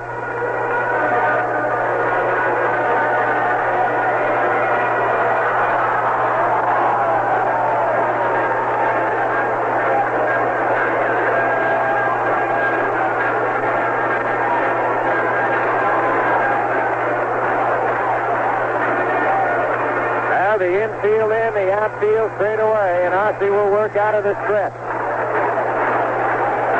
He goes to the belt, and the first pitch to Davis, foul back out of play. The count 0-1.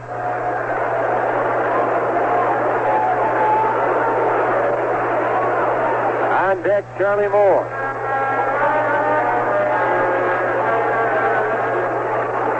Ossie again ready to go. He's set. One strike pitch, pops him out. Second baseman Bobby Grich is there, and he makes the catch. That is out number 2. A good fastball by Ossie in on the hand, pops him up. There's 2 out, and now it's up to Charlie Moore.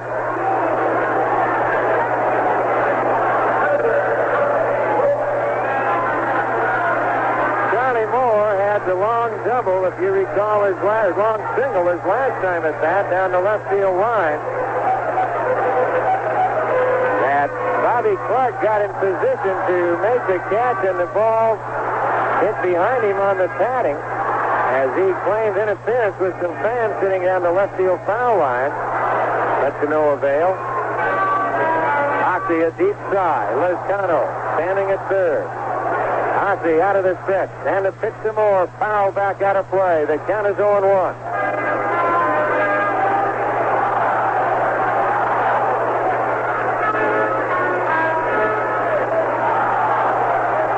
Balls, 1 strike to count. Ossie, another deep sigh. Shakes off a sign. Now not yet. He's set. The next pitch is taken low and inside, and the count 1-1.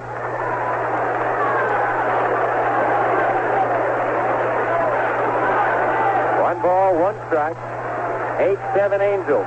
Bottom of the 9th, 2 out. Here's the next pitch to Moore. A bouncer hit to Anderson. He plays it on a hop. He goes to Carew, and the ball game is over. And Don Ossie blowed his neck, and he done himself a job. The Angels out to congratulate him. As Kansas City has been defeated, the Angels out shaking hands with one another as they pick up a full game on Kansas City. They reduce their magic number to 11.